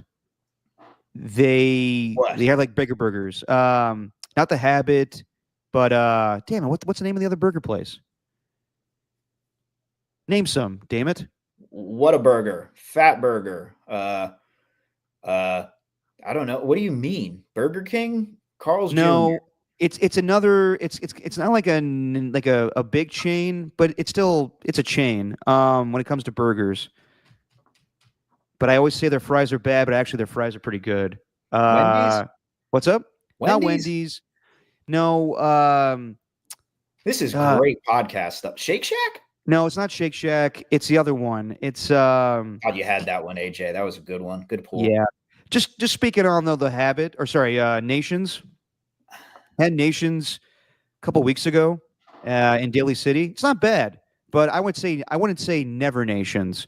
I would say just I would take In-N-Out over Nations definitely. Listen, but, man, the fries are not you always have to go animal style on the fries. I am not mad at Nations. I like Nations, but there's something about the drive-through. That's the thing that separates In-N-Out from the rest of the pack. It's a drive-through. There's In-N-Out and Shake Shack are always compared. Shake Shack's really good. I enjoy it. Five Guys. That's it. Five Guys. Boom. Five Guys, also very good. But can you sit in the car and get the food? No, you can't. Drive-through.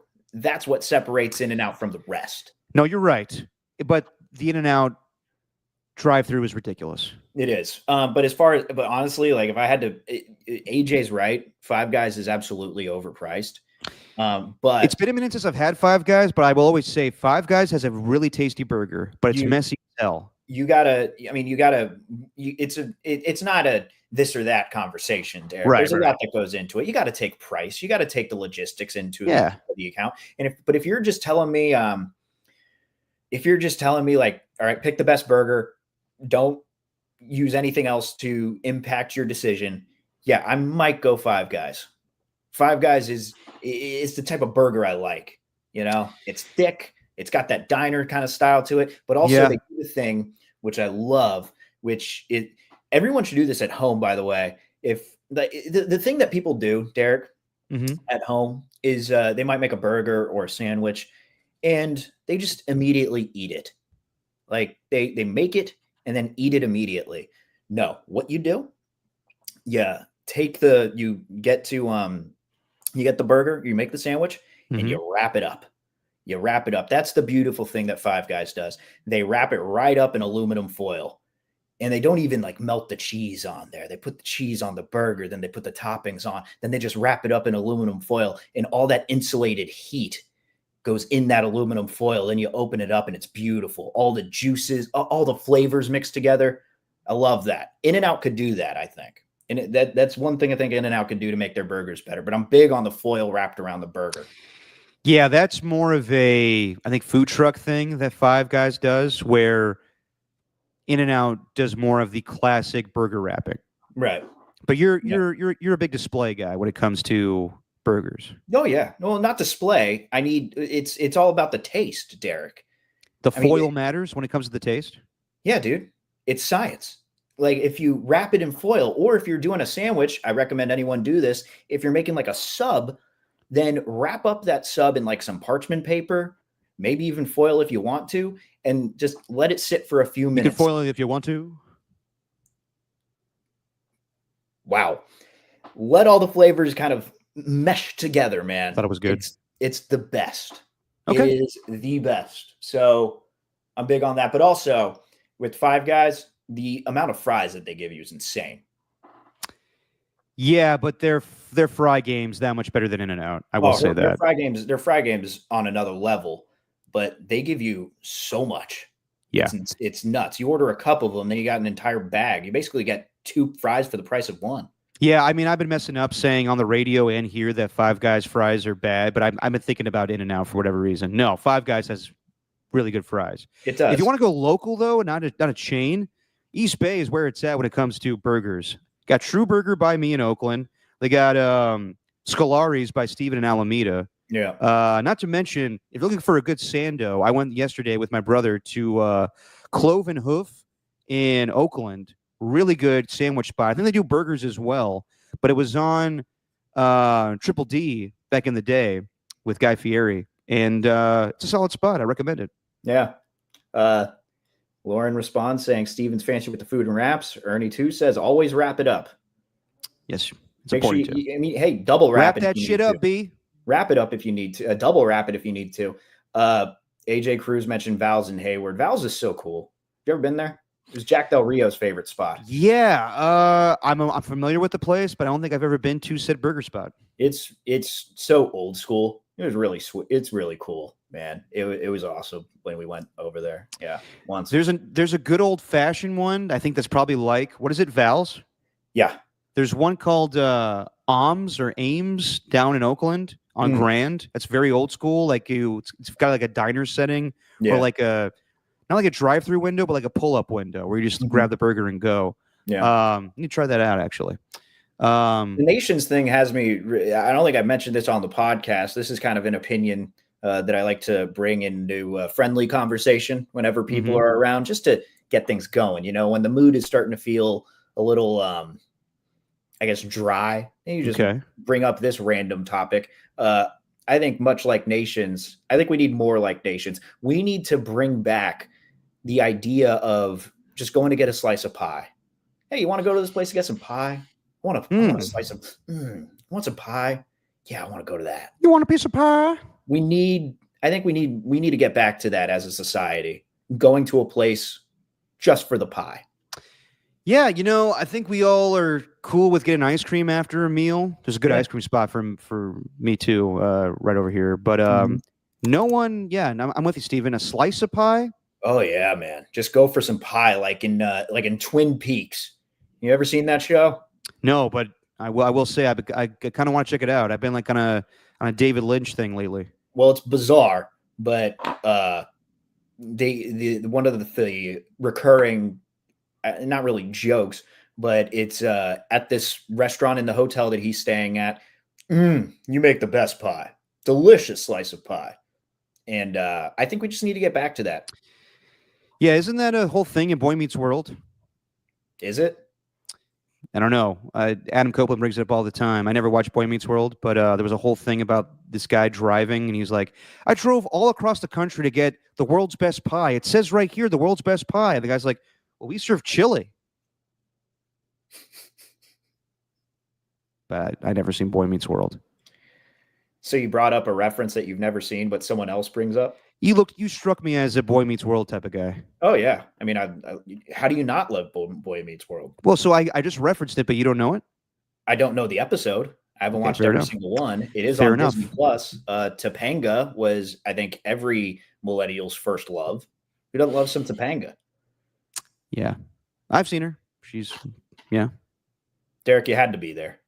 I know. I didn't grow up with it. Just Yeah. wasn't my thing. You had to be there. Speaking of John Mechie, we brought up earlier, I just saw, I guess it's from Jordan Schultz. The Niners were in on John Mechie as well. Oh, They had an offer on the table. The Eagles ended up going with John Mechie, or the Texans ended up going with the Eagles. But yeah, trying to get the exact wording from Jordan Schultz if it's still around. The Niners were the other team trying to trade for John Mechie, which I wondered how they were going to, we heard in recent weeks that Kyle Shanahan was going to not go after maybe Amari Cooper or Gabe Davis, given the injuries with the wide receiver room.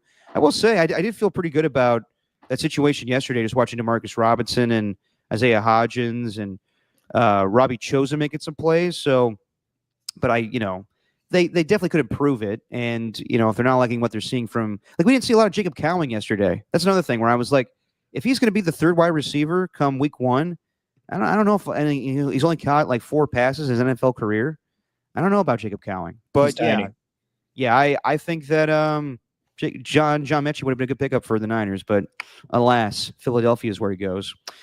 Okay. I want to talk about cheating in sports real quick. So Michigan was handed down their sanctions on Friday.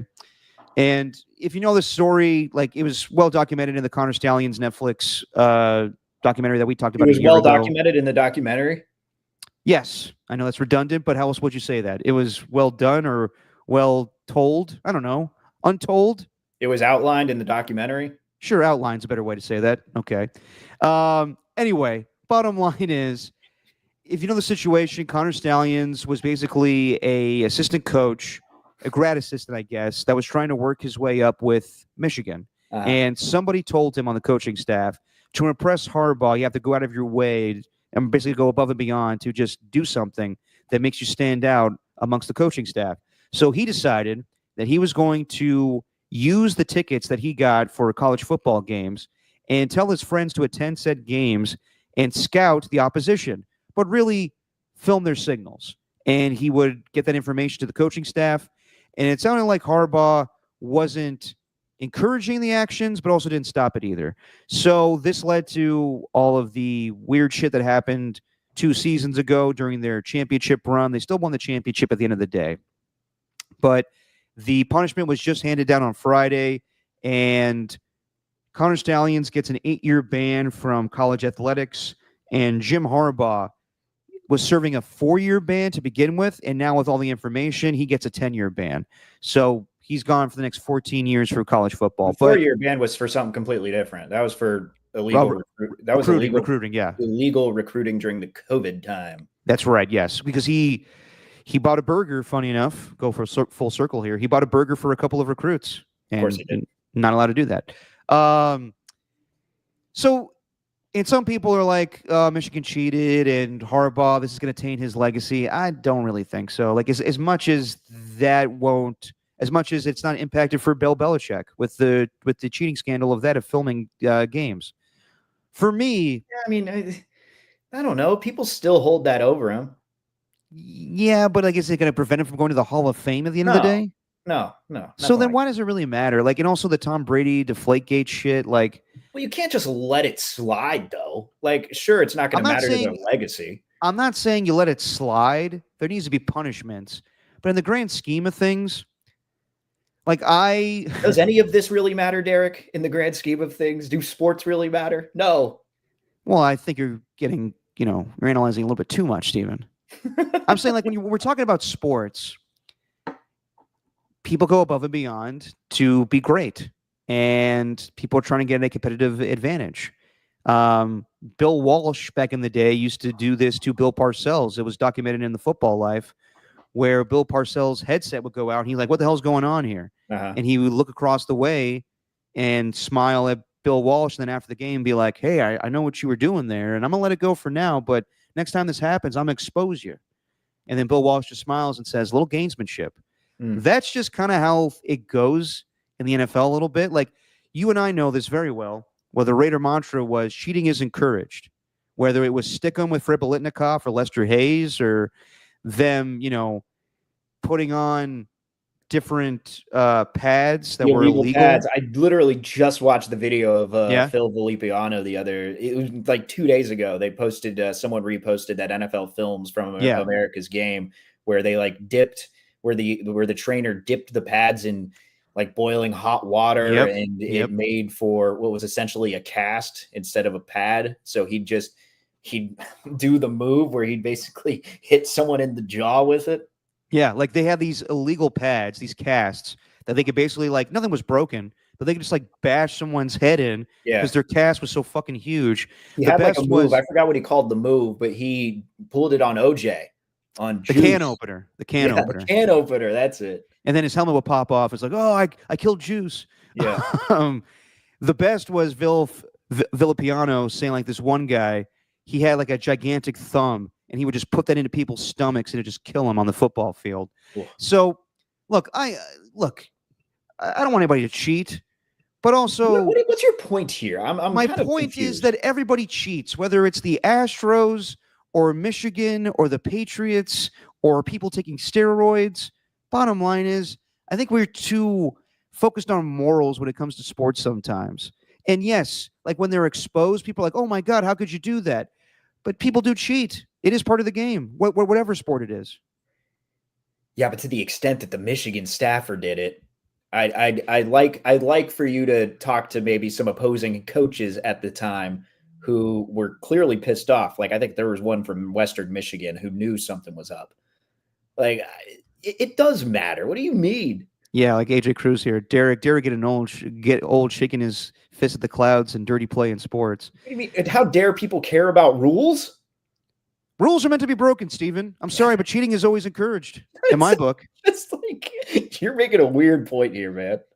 I just think, like, at the end of the day, I know that, yes, it's against the rules. And Connor Stallions, in my opinion, kind of went rogue. If you watch the documentary, this guy was brainwashed his whole fucking life. Yeah. When he was born, his parents told him, you have to be a Michigan man. Right. So he got to college, went to Michigan, but he wanted to be a coach so bad. And in his mind, the best thing to do was for him to illegally videotape games. And that's wrong. But damn it, he was trying to impress Jim Harbaugh so much. And I think Harbaugh's equally to blame, where it's like, all right, kid, you're doing a good job here. Never telling him, like, stop doing that. Right. Like, it's different for me with who was the manager of the Astros back in the day that had no clue what was going on? AJ Hinch. Alex Cora knew what was going on. He's pretty much the ringleader for that. But AJ Hinch lost his job. So did Alex Cora at one point, but he got it back. Like, to me, like, I think a lot of teams are doing this, and then once they're exposed, everybody points the finger. Like, at the end of the day, they still won the championships. The Astros hit those home runs. They won those games. The problem is they got away with Michigan. See, this is not like I think this is more of an indictment on how leagues aren't catching this sooner. Like, why does this have to take like an investigation following the year? I think there's a problem with trying to really institute the rules in real time. Like, I think that's where the issue lies, Derek, is not so much people questioning it and people becoming like the moral police, whatever it is. I think it's more of an issue with how you can't monitor it. And I know you kind of just got to like tip your cap when they win the championship or get away with it, really. Mm-hmm. And it feels like it's too little too late with these penalties, but I don't know what you can do to stop it. I don't really know what your point is, to be honest. I'm just kind of like, yeah, but they cheated. And it was more than just videotaping. This dude dressed up in disguises of the opposing team's coach. Yeah. And wore like a hat and sunglasses as if he's Bobby Valentine trying to get back into the Mets dugout by wearing a mustache and glasses. He was wearing disguises on the other team's side. There's something called integrity, Derek. Look it up. I guess I lack it, Steven. My point basically is I don't care when teams cheat. I said it when the Astros had their scandal. I didn't care when the Patriots did it 18 years ago with the videotaping. I really don't care. Man, everybody's trying to get a competitive advantage. Yeah. Even steroid use, I kind of understand it. Yeah. Yeah. You know what? You should go to the Little League World Series and tell everyone that. I'm not trying to inspire children here. I'm just talking real. You should go to Williamsport and tell everyone, hey, cheating, just do it. Doesn't matter. There's actually something that's been going on. Actually, there is something going on in the Little League World Series. They're trying to catch cheating. I actually think this is just good baseball because this is what we used to do back when we were in Little League. But an umpire, I don't know if this happened in the World Series or the regionals, but kid was basically like telling what pitch was coming from second base. He would read the sign and make like some sort of hand signal to indicate which pitch was coming. We used to do that. It used to be, hey, clench your fist if it's going to be a breaking ball, hands out flat if it's going to be a fastball. Pretty simple. But I guess the umpires tried to conduct some form of like a in-game investigation. I don't really know what actually happened from it, but I thought that's just good baseball. But when you're talking something as elaborate as videotaping, buying tickets for other people to go to their games, to go to that length, I mean, there is something wrong with that. And the Astros just going with the archaic trash can banging. It's unreal. Yeah. Yeah. I mean, I hear you on the Connor Stallions thing. It was elaborate, but I don't think it impacted how they won those football games. It did, Derek. Look at the scores, man. Go back and look at the scores. But they were a good team. They were a good team. No doubt about it. But they also knew everything. Maybe that's why they were a good team. Yeah, I'm just saying Connor Stallions was ahead of the curve. Is it because he's bald? Are you trying to just, get in line with your bald brethren? He's a good-looking bald man, yeah. Makes it work. But I also don't love how some Michigan people like Dave Portnoy are like, who cares? We already won. You're all jealous. You're like, all right, that aspect of it too for me is like, all right, shut up. He's already using that as promotion for Big Noon Kickoff. We could say what we want about Dave Portnoy. Dude's a marketing genius. Yeah. And he's already pushing people to his new show on FS1 with this Michigan thing. And I bet you that Connor Stallions will be a recurring guest on that show. Yeah, probably. Yep. Speaking of assholes, I guess. Shohei Ohtani. Rocco Nuero wanted us to bring this up, so we will. Here, I had the details written down on a separate deal, so let me get all that. But basically, Shohei Ohtani is getting sued for, I guess, just pulling out of a endorsement deal with the Hapuna Beach, which is where KBR goes to for their Hawaii trips. Here we go. Hang on one second. So according to Japan News, Shohei Ohtani and his agent, Nez Balelo, are being sued by a Hawaii real estate investor for allegedly sabotaging a $240 million real estate project. The plaintiff claims that Ohtani and his representatives caused them to be removed from the high-profile housing development on the island's Hapuna coast, a project they say they had worked on for more than a decade, and that the baseball icon was brought in to help the endorsement. So basically, I guess that Ohtani pulled out of the deal, and that made these guys look bad, and they lost their jobs. It's rough. That's rough. But I think I don't know if it's ever to this extent when it's $240 million. I think at that point, Ohtani should have just done the deal. But athletes pull out of things all the time. That's a bad way to phrase it. Hello.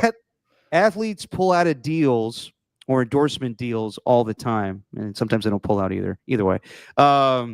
Ohtani, yeah, I know the gambling stuff. And I know the gambling stuff looks bad. Shout out Phillip Rivers. Exactly. I know the Ohtani stuff with all the gambling stuff looks bad. This also kind of looks bad too. But I don't know. Like I need to know more details. I saw some people already coming after Ohtani and just being like, "This guy's an asshole." You mean like Rocket New Era, who seems to really, really think is on this trade of Ohtani's a scam artist? Well, you know what? I'm going to say this too. Giants fans, this doesn't concern you. Like I know that. Oh, he's a Dodger, so I have to hate him. Focus on your own team. Focus on how bad the team is. Focus on Bob Melvin and how they're not getting any better. You're too focused on the Dodgers, and let's hope that Ohtani becomes the new Pete Rose and gets banned for life. Focus on your team. You're too focused on the downfall of the LA Dodgers. I always see something like this. Now, the Ohtani translator stuff, I still think it remains to be seen, but that was brought all the way to like federal court, man. Like that was, they did an investigation, and it was pretty clear that, I don't know. I mean, everyone is kind of saying that Ohtani knew about everything, and the translator's just the fall guy. I don't know about that. I don't know. The translator, it sounded like, was legitimately stealing money and was in this illegal gambling ring. I mean, Ohtani might have had knowledge of it, but he might have had knowledge of it, but I don't know. I'm kind of indifferent on that. And this thing, it just sounds like the work of his agent. Like, it doesn't really, I mean, it always just sounds like they bring him these opportunities, these deals, and he kind of just signs off on them. Yeah. And then he lets the rest take care of itself. And I don't think that he would be doing any sort of off-field business during the season. I legitimately think he is just focused on winning. And ultimately, he is responsible because it is his agent. But I think Ohtani is just getting screwed over by these people who are kind of close to him. Exactly. Time after time. That's what I think. Like, some people are like, how could Shohei Ohtani possibly not know how much money is in his bank account? Because he's rich and he has people to... You have a financial analyst. Exactly. He makes enough money to where he doesn't have to pay attention to his bank account. Exactly. He pays people to handle that shit for him. He's a young kid, too, in the grand scheme of things. So I think he's just really bad at picking people to help him out. Yeah. I think he's bad at picking his agents, his interpreters, and he's just not good at that. He needs to pull off, God damn it, what's his name in the movie? I need the character's name. Hang on. I need the character's name. What movie are you thinking of? Jack Burns. You need the Jack Burns circle of trust from Meet the Parents. Meet the Parents? Yeah, that's what Ohtani needs to create. A Jack Burns circle of trust where if an agent or an interpreter or a teammate, a coach screws me over, Ohtani's got to go up to him and say, "You're out of the trust circle, fucker." That's what he needs. I was planning a surprise trip for them post their honeymoon. You stupid son of a bitch. You just blew it. Did you spray paint my cat? Yeah. And you did it just to impress me for my daughter. All right, Falca. Can you milk me, Greg? And everybody in the chat here now is like, Derek, you're one of us now when it comes to the Giants. Don't act like you're not. And Lauren F is asking, is Derek not a Dodger hater? Look, I'm not a Dodger fan by any means.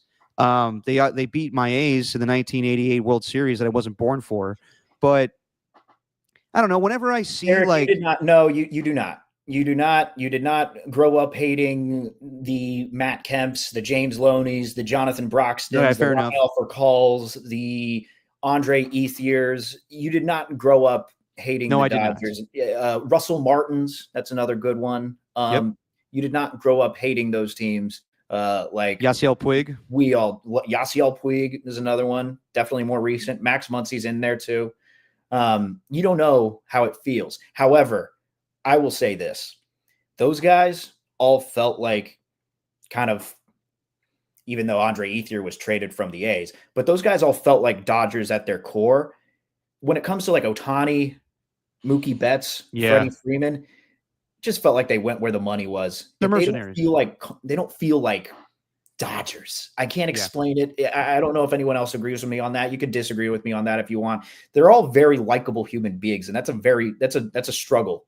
Like Matt Kemp out there with his manicured beard, he's dating Rihanna. It's like so easy to kind of just find ways to hate these people. Whereas Ohtani, there's nothing you could find.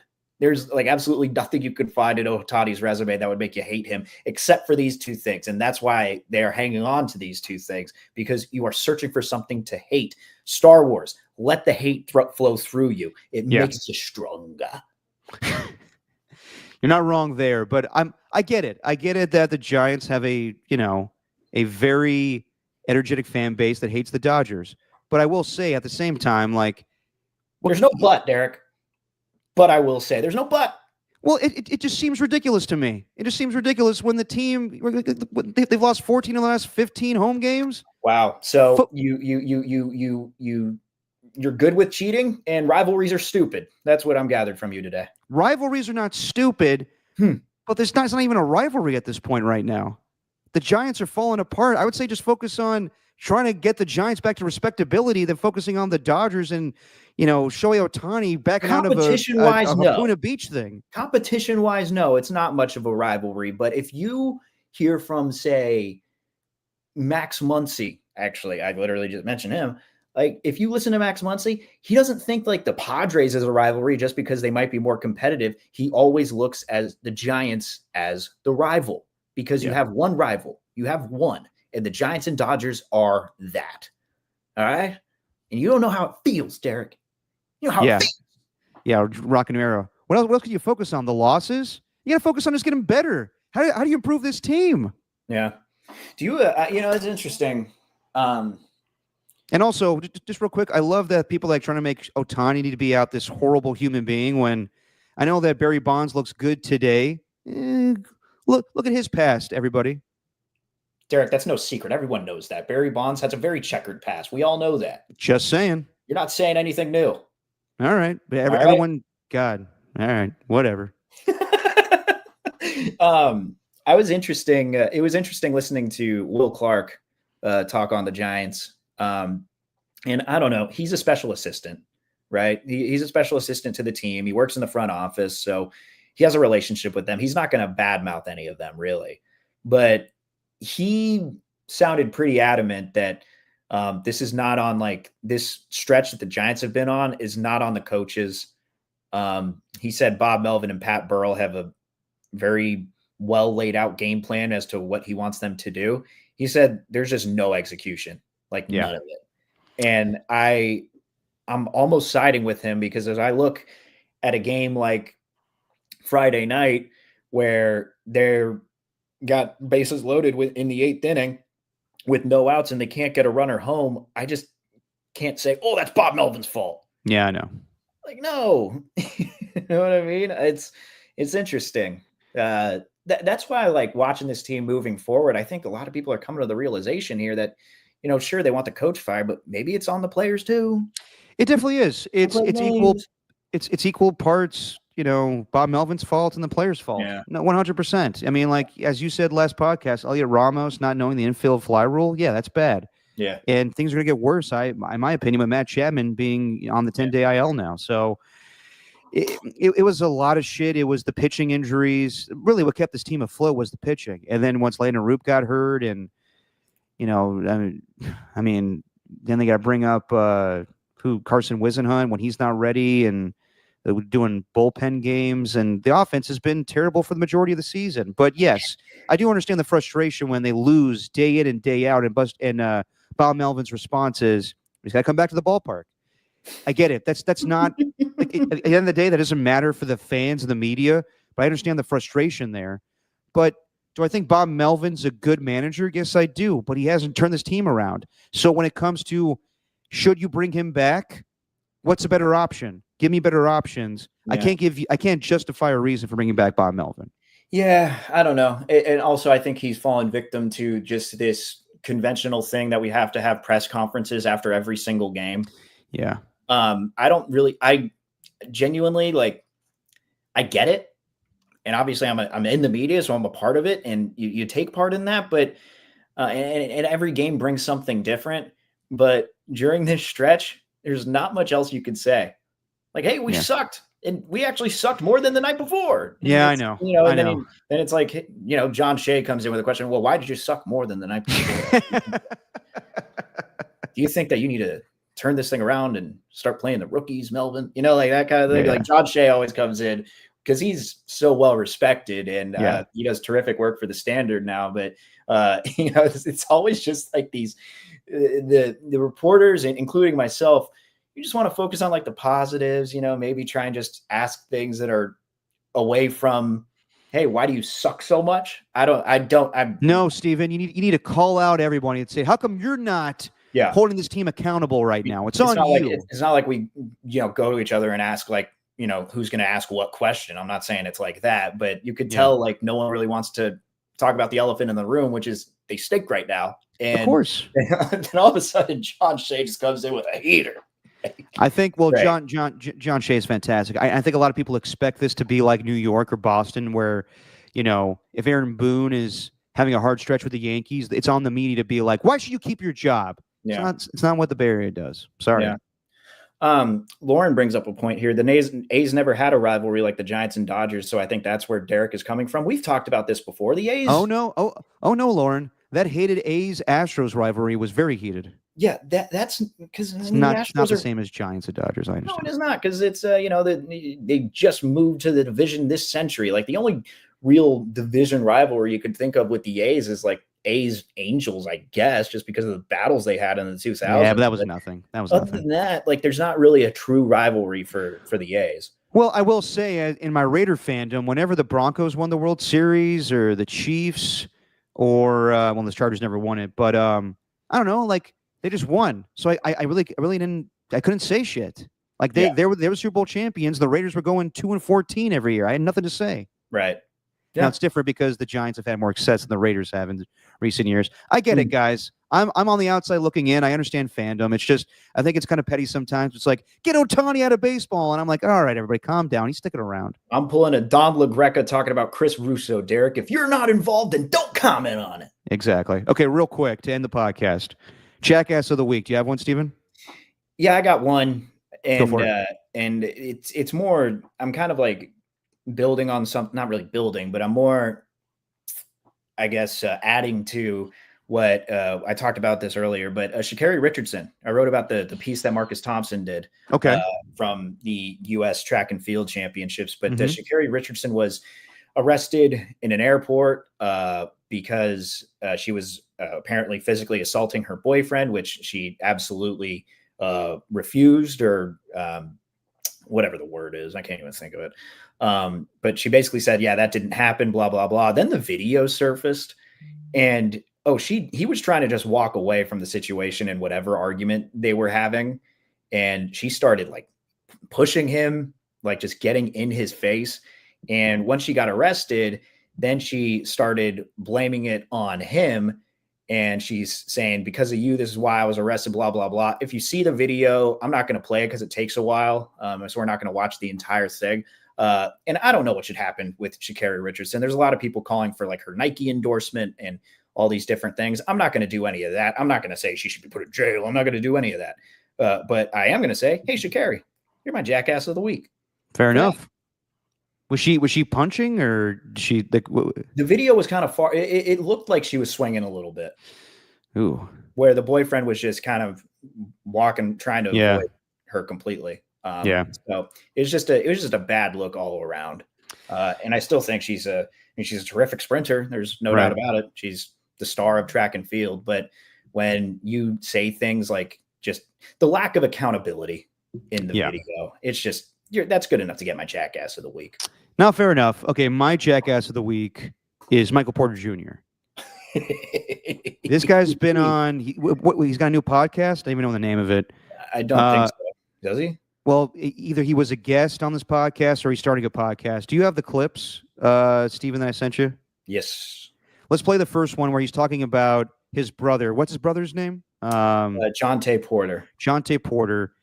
He was with the Toronto Raptors. He had his whole thing, right? Raptors? Yeah. He had the whole thing with gambling, and he's been banned from the league. And while Michael Porter's not condoning the actions of his brother, he's also not saying, I mean, he's also kind of justifying it at the same time. I mean, what's the proper way to phrase this? He's not like praising his brother or, saying, it's okay, but he also kind of understands where he's coming from too. Gambling stuff can affect that a lot. 100%. Think about it. There you go. You get mad. Oh God, this isn't his podcast. This is on Full Send. Oh, these guys. This dude Bob does like the voiceovers where it's the exaggerated commentator where he puts on the announcer voice and he got fucking hit in the nuts and he brings in like a bunch of swear. It's that they're actually hilarious. But as far as a podcast, mad at these dudes that do the sports betting. But think about if you could get all your homies rich by telling them, yo, no shit, bet $10,000 on my under. This one game I'm gonna act like I got an injury, and I'm gonna sit out. I'm gonna come out after 3 minutes, and they all get a little bag because you did it one game. Like that is so not okay. But some people probably think like that. They come from nothing, and 100%. All their homies have nothing, 100%. And they're like, bro, if I come out of this game after 3 minutes and y'all all hit on my under, we're all getting a little bag. Yeah. You know what I mean? And I obviously my brother went through his situation. Malik Beasley's going through a situation right now. Terry Rozier was in some hot water. But the whole sports gambling entity, bro, it's bad, and it's only gonna get worse, bro. Like we really do get death threats. Like if you and the thing is you can't. Somebody doesn't hit a parlay. Crazy part is you can't win anymore because if I do too good, I'm messing. So we get it. Like, yeah, he's being right there with saying the problem with sports gambling these days, but also to act like nonchalant and to be like, I understand. Like, you set yourself, you set your friends up with success by, you could bet on me and this is going to happen, but if Michael Porter has a night like that playing with the Brooklyn Nets, they'll look back to this audio and be like, okay, well, he did kind of understand why some players do this. So it was a mixed thing of it's bad, and I understand why my brother got in trouble, but also justifying at the same time. And that clip alone is not enough for me to give him Jackass of the Week, but it's a second one. It's a second one where he's talking about how he likes to. When he's meeting women, he likes to put them through a test. One thing I do, and then the other thing I do is I need to see a little bit about their beliefs. So I'm not saying I'm a misogynist or anything, but I'll throw on some Andrew Tate and see how they react. Yeah, or I'll Andrew Tate from 5 years ago. I'll bring up conversations and play devil's advocate just to see how this girl thinks about certain things. Because if they're too. Yeah, I do like you do it because you got to protect your time and energy. Well, that's let why, me say this. That's why I don't think it's a bad strategy where you have people slide in and see. And then how do they pass that test then? Because you obviously like. Okay. I'm not going to act like I'm very familiar with Andrew Tate, but he's been accused of abuse, right? Sex trafficking, Derek. Sex trafficking. Okay. Well, I don't really know the allegations against him. All I know is that, sex trafficking. So, what is the next thing that he's going to say? Well, when I hang out with a girl, from Michael Porter's perspective, I put on some Puff Daddy and see how they react to that. Come on, dude. That's a dumbass thing to do. You can have your beliefs as far as what's offensive and what's not offensive, but if someone is actually doing criminal activity against women and you expect women to understand that, come on, bro. Well, also, you're going to show a clip of Andrew Tate. This dude is this toxin masculinity post guy. All he does is just post controversial stuff. And if you're going to show her, then what do you want to see? What do you want that reaction to be? Exactly. Because I think any level-headed human being would see an Andrew Tate post and think, good God, what the hell is he talking about? but there's a lot out there who kind of follow what he says, and it's ridiculous in my opinion. And I'm sure those guys on the podcast would all call me soft or whatever. I'm sure everyone would, whoever follows that guy. But if you have any agreements or if you think that he makes good points, then sorry, I don't want to have any sort of interaction with you. Like Andrew Tate's just a terrible person by the looks of it. So if Michael Porter, well, you want to see their reaction to if they like it, like if they agree, if they disagree, like I want to see your beliefs. Let me pull up an Andrew Tate clip. What? Yeah, basically, I think what Michael Porter is getting at is I want to see if a woman is willing to like be a woman, like cook, clean, all that shit, like play gender roles, all that stuff. Just get a rise out of someone to be like, so what if I put on some stuff of a guy that's accused of sex trafficking? How are you going to react to that? It's like, bro, that's not something you look for when you're dating somebody. That's ridiculous. Yeah, it is. But to be that open about it, I'm sure there's a lot of shady stuff that goes down with athletes, stuff that we don't know. Of course. So yeah, he's just as much of a jackass for even saying that in public. Yeah. So Michael Porter for possibly implicating himself for future allegations as far as gambling in an interview. Yeah, a little jackass, but the second part, I think, put him over the top. Right. And I don't know. It's, I get what he's saying with the, you want to make your homies rich and all that, but yeah, I get it. But also, but his brother, it's like, no one's going to bet on his brother. Exactly. So if there's betting activity, they're going to flag that and think, that's odd. No doubt. And I think that that's a very real conversation that you could probably have off the podcast. Now, like, see what's going on right now with the, was it the Braves pitchers? Or no. The Guardians pitchers. Oh, yeah. It's happening all the time now. Like, guys are getting busted for gambling, and it could be just like the littlest thing. But if you implicate yourself that much, and then they could look back on a game and be like, "Why? How come you made that shot right there, Michael? Like, what are you doing there?" Yeah. They could bite him in the ass. Okay, it's real not quick. Wrong that it's going to get worse with betting, by the way. Of course it is. On that at all. No, he's right about that. But I don't know. I think it was just not the best thing to say, honestly. Okay, finally, pop culture catch up. I haven't seen anything recently, Steven, but you watched Naked Gun finally. What'd you think? 2 words: chili dog. Yes. My favorite scene by far. I loved that. The quote unquote body cam footage. Yes. It was just my favorite thing. No, Liam Neeson eating the chili dogs. The snowman scene was hilarious. I watched it again last night. Took my little brother to the movie theater, and we saw Naked Gun again. I know I said earlier this year, like Friendship came out with Tim Robinson and Paul Rudd. That's more of a cringe comedy where you're not gonna get like a bunch of like belly laughs in a theater. Naked Gun is a true comedy where everyone can come together and just laugh. Yeah, I think that's what we're missing in movie theaters. So watching it again, I loved it even more. I'm not gonna say it's in the same ballpark as the original movies, minus the third one, but it's a good stepping stone, like I said, for us to get back to comedies and movies. They honored it. They did. They didn't ruin it. They didn't ruin the franchise. Ooh, Ernie 2 saw F1. Ernie, what did you think? Brad Pitt's laugh.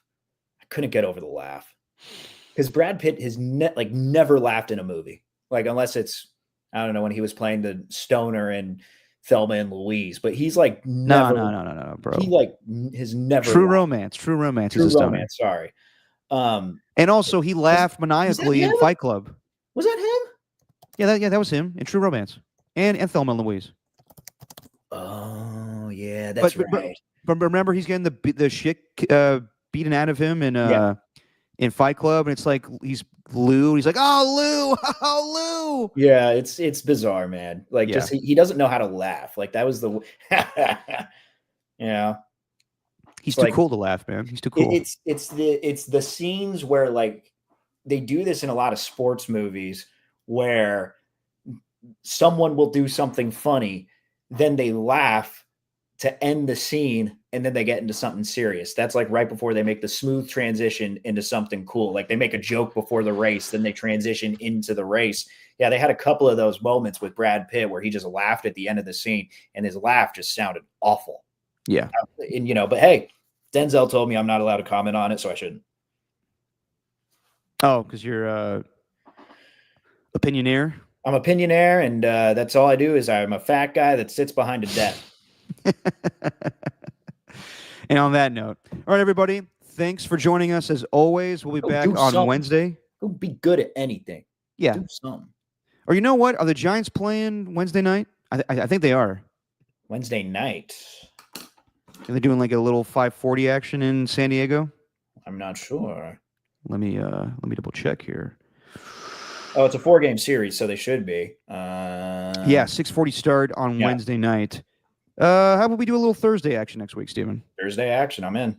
All right, let's do it. We'll see you guys then. To everybody in the chat today, thanks to Lauren F. Thanks to Rocka New Era. Thanks to AJ Cruz. Thanks to the Skills Report. Thanks to Tacky for a little bit of time. And I saw a little Pat H.